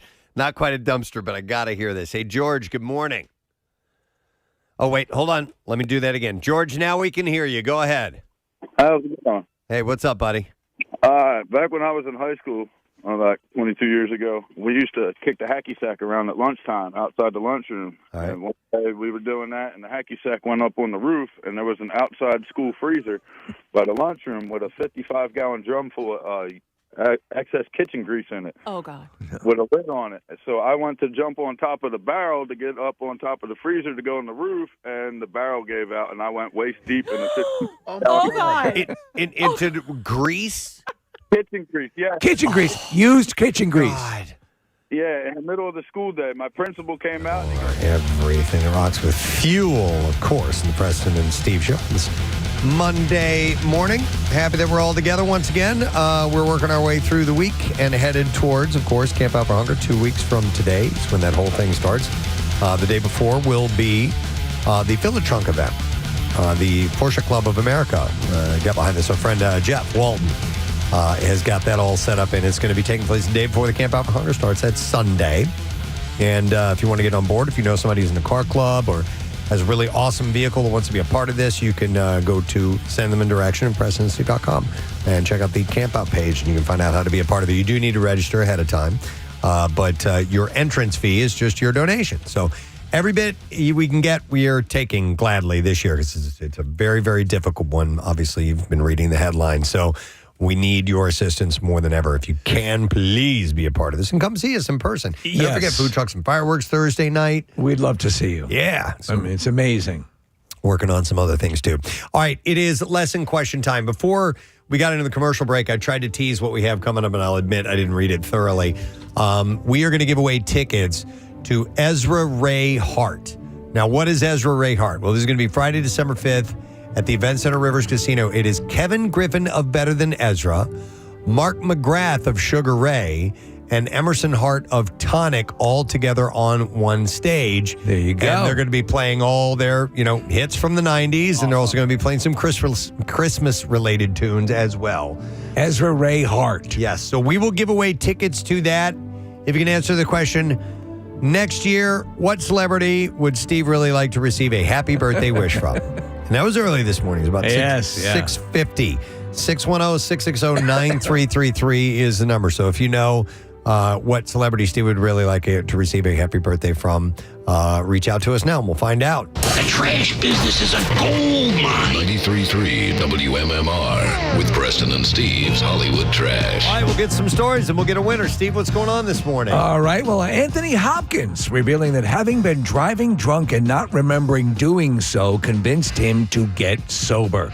Hopkins says from now on he will be completely sober when he's driving drunk. Hey! French police arrested 2 suspects in that brazen daytime robbery of the Louvre. The 2 were arrested after attempting to pay for a cab with the crown belonging to Napoleon's wife. Oh my God. And finally, Brian Gumbel is out of the hospital and reportedly doing well after a medical scare. Apparently, Gumbel's wife, Hillary, became alarmed when he began exhibiting signs of humility. That's your Hollywood Trash. All righty, and we're looking for an answer to the question. Next year, what celebrity would Steve really like to receive a happy birthday wish from? And we are going to go to Anthony, see if we can get that answer. Yo, Anthony, you're on the air. Good morning, my man. Yo, Fesbo, what's up, man? Yo, bud, looking for that answer. So who does Steve really want to get a happy birthday from? I don't know, he wants to pity the fool, but Mr. T. Yes! Of course, sir. Hang on a second. And we're going to give you tickets to go to the show. Should be a lot of fun. It is a never-ending 90s event, and it is Ezra Ray Hart. Friday, December 5th at the Event Center Rivers Casino. Kevin Griffin of Better Than Ezra, Mark McGrath of Sugar Ray, and Emerson Hart of Tonic. All together on stage, never-ending 90s hits and Christmas riffs. And you got to be at least 21 or older to go to the show. Tickets are available at riverscasino.com/Philadelphia. Let's get into music news. Now, Preston and Steve's Music News on 93.3 WMMR. Brought to you by the Jug Handle Inn. Catch the best food, the best drink specials, and the action of all the games at the Jug Handle Inn in Cinnaminson. Come for the famous Jug Handle wings, but enjoy so much more. Online at thejughandleinn.com. Radiohead's frontman has opened up about why they stopped touring for 7 years before their upcoming European shows starting next month. Tom York told The Times that the band felt like they were about to walk off a cliff after their 2018 tour, so they decided to stop. York said that he needed time to grieve the death of his former partner, Rachel Owen, who died of cancer in 2016. That's understandable. And explained that his grief was coming out in unhealthy ways, and at times even music physically hurt him. Guitarist Ed O'Brien said that he was done with Radiohead by the end of their last tour, telling the band that he just didn't want to do it anymore. And he went through a deep depression, hit bottom in 2021, but coming out of it made him realize how much he loves his bandmates, who he's known since he was 17. The band is now celebrating its 40th anniversary together. That's nuts. I remember when they came on the scene, man. 40 years. Don't do that. I know, man. U2's drummer Larry Mullen Jr. is continuing to recover well from the neck surgery he had in 2023. I'm doing great. Which caused him to miss the band's Las Vegas Sphere residency. Bono gave an update this week while accepting the Woody Guthrie Prize in Tulsa, Oklahoma, saying Mullen has been playing at his absolute best and his drumming is incredible. Could you imagine if you had a neck injury and you're performing at the Sphere? No. It'd be the worst place in the world. The best part, Mullen has been back in the studio with U2 working on new music with producer Brian Eno. He made a surprise appearance with the band in May at the Ivor Novello Awards in London, his first performance with them in over 5 years. Larry said that being away due to injury was difficult, but he didn't realize how much he had missed being with the band. And Steve, speaking of the Sphere, Slash has ruled out Guns N' Roses bringing their never-ending reunion tour to Las Vegas' Sphere, saying that the state-of-the-art venue isn't rock and roll friendly. He said, I haven't been to the Sphere yet, but just everything that I've seen, or most everything that I've seen of it, looks amazing. He said, however, I'm real trepidatious about playing there because it's a great visual show. I think that in almost every case for a band, it becomes a visual show as opposed to seeing a rock and roll show. So there's that. He added that he talked to Joe Walsh, whose band, the Eagles, of course, currently resides in the Sphere, about playing the venue, and that the guitarist told him it's not really sort of rock and roll friendly the way that it is set up. He said, so it's just one of those things where it seems like a really cool thing, and conceptually, there's probably a lot of cool things that you could do, but I don't think that it would be the right environment for a proper rock and roll show. Earlier this year, Metallica talked openly about potentially performing at the Sphere. Slash said, I'd be interested to see that, too. I could see them doing it. You have to prepare your mind to put on not just a band performance, but 50% of what you're doing is going to be the projection, or whatever you call it, on the outer wall, what you're putting on as content. Despite his trepidation, Slash didn't completely rule out Guns N' Roses occupying the Sphere at some point. He said the visuals is something that's going to be the main focus of your show and the main focus of what everybody's going to be looking at. And so you have to sort of be getting into that mindset. And I think that's hard for us to go that far into it. He said, but we'll see, maybe down the road. Earlier this month, the Sphere announced that the reunited No Doubt will be the next act to spend their weekends at the Vegas venue. That'd be fun. They are I wonder if they'll ever do anything besides, like, so the movie, obviously the Wizard of Oz experience. I wonder if they'd ever do anything theatrical, like stage, like a play, or like a review, or like Rocky Horror Picture Show, the way you saw it at the Bucks County Playhouse. Yeah. Could they do something like that? I'm going to guess that they will eventually get to something like that. I think we're going to see this expand, but right now they're going to, they're booking these bands and they're going to take up all this time. But I think you're right, Steve. I think there are other applications that probably haven't been done yet. Marissa? They had the NHL draft there a few years ago. Mm-hmm. That was kind of cool. Yeah. Like, it's on the stage, then the teams were up on the logos and the photos of who they chose and all. That was pretty cool. We were talking last week, President, about these, and there's this one they just opened up in Dallas, which are these sports bars where, and you've seen them, Case, where the seating looks like you're in a stadium it's pretty for wild. the bar, and they have a sphere-like screen that looks like, in sort of a fixed position, that looks like you're at the venue. Did they do UFC at the Sphere? I feel like they did, or at least they had talked about it. Maybe, yeah. No. It's kind of cool. So No Doubt is booked for 12 gigs in May of 2026. All right, there you go. That's your music news for you this morning. We have one more break to take. We're going to do that right now. Come back in a second. Letter of the day, word of the week prize, Rush for the 50-something tour. Make sure you're here to get that letter. We'll be right back. Write-up for being in an unauthorized area, but I don't know about a write-up for smelling unsanitary. Jeez. Nasty. So, okay, so you're a mess, dude. What did you do? How did you get cleaned off? Did you have to go to the locker room and get in the showers? Actually, believe it or not, I live here in Glassboro, New Jersey, and so Glassboro High School is right next to Rowan University, and I lived on the other side, so my principal allowed me to walk home, so I had to walk home through the middle of the university. So you kind of slithered home. Wait a second. You're smelling like food, and you're walking around like, were you attacked by packs of wild dogs or what? I mean, you're out with this stink wafting off of you. No, it was just rank, especially when my friend's girlfriend reached in her purse and started spraying me with a bunch of different perfumes. Yeah. Hey, where'd George go? I don't know. Just follow the trail, and you'll be able to track him down later on. Jesus. Oh, my God. Yeah, man. thanks, George. Steve, Steve, I know you love bragging about Dunkin' Donuts. I know. I hate to do it. Well, no, it's okay. Not everyone has had that opportunity. Are you going to one-up him with McDonald's? I'm going to sympathize. We're the same team, really. But, so when I worked at McDonald's, there were actually two dumpsters. And one of the dumpsters was normal trash in case that dumpster juice would end up in there. And then there was the grease dumpster. And you would have to take out the used grease from the fryers. And it, for whatever reason, whatever coagulated in that, probably had some alien life in there. I don't know what the hell that it was, but it became sentient at that point. Yeah, it was, and it was a different level of gross than the other dumpster. They were both disgusting. Yeah, very disgusting and smelling. I have had once or twice where I almost fell in. You got to watch it. The revelation of the side door entrance on a dumpster, I don't think it may not have existed during that my time with dumpsters. But that only works for so long because then the trash will just fall trash out. is up above it, it means nothing.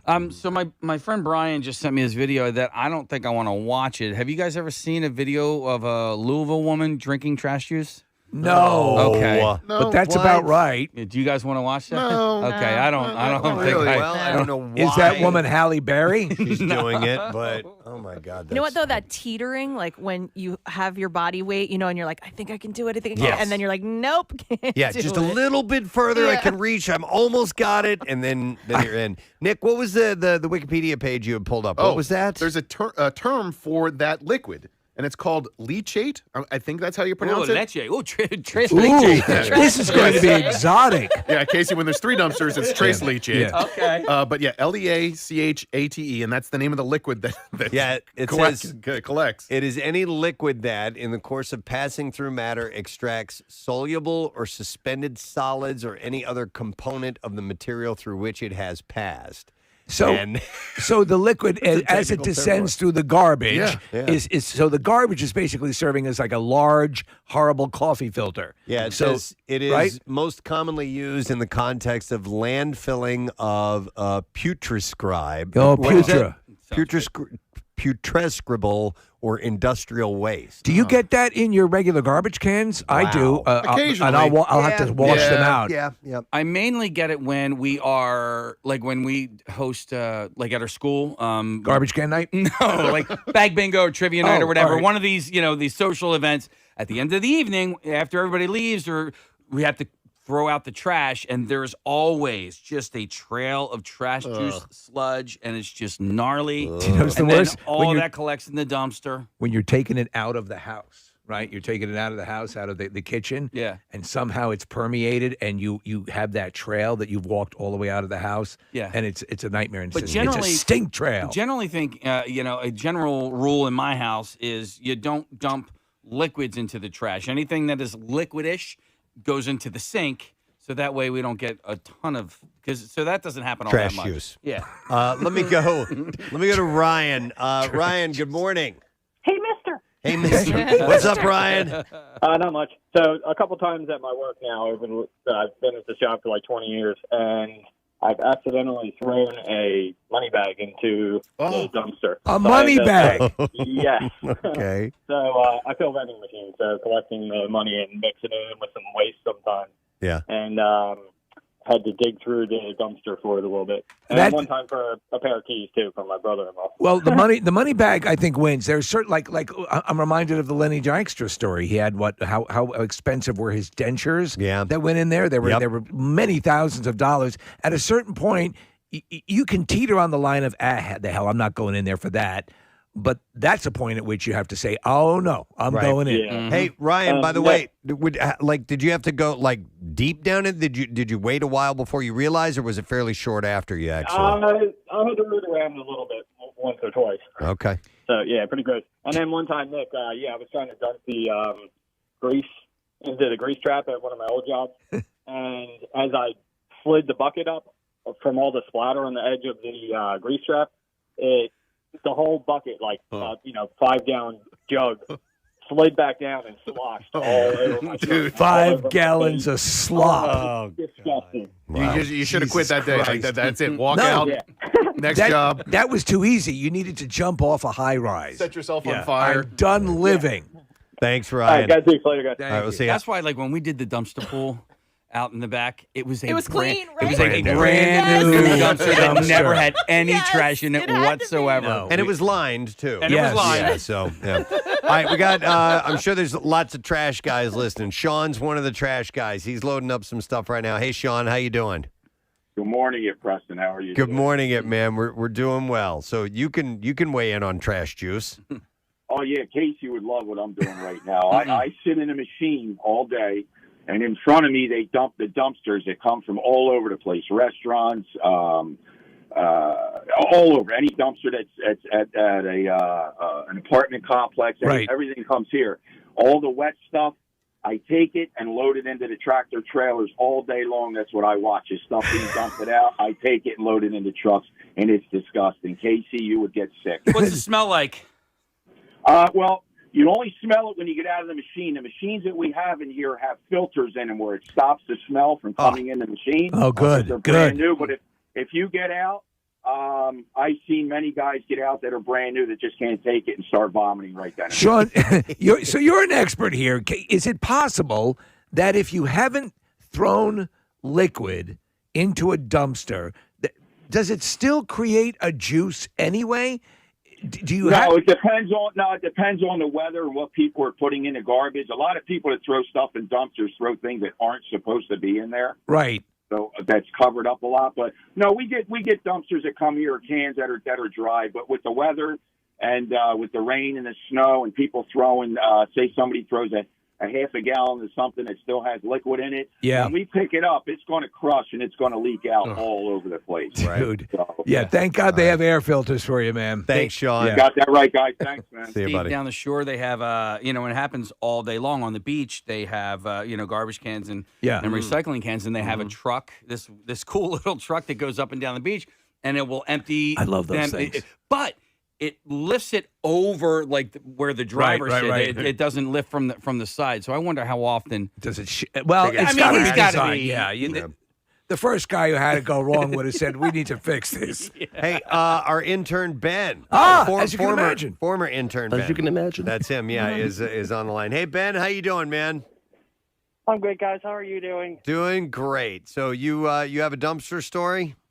I do. So for what me and my dad do for work, we go in and out of a lot of supermarkets, and we have a handheld computer, and these things cost like $3,000 or $4,000 to replace if you lose it or break it. Yeah. And it accidentally got thrown into the trash compactor at a supermarket. Oh no. Oh God. So we kind of weighed options, and it's like, is this worth it?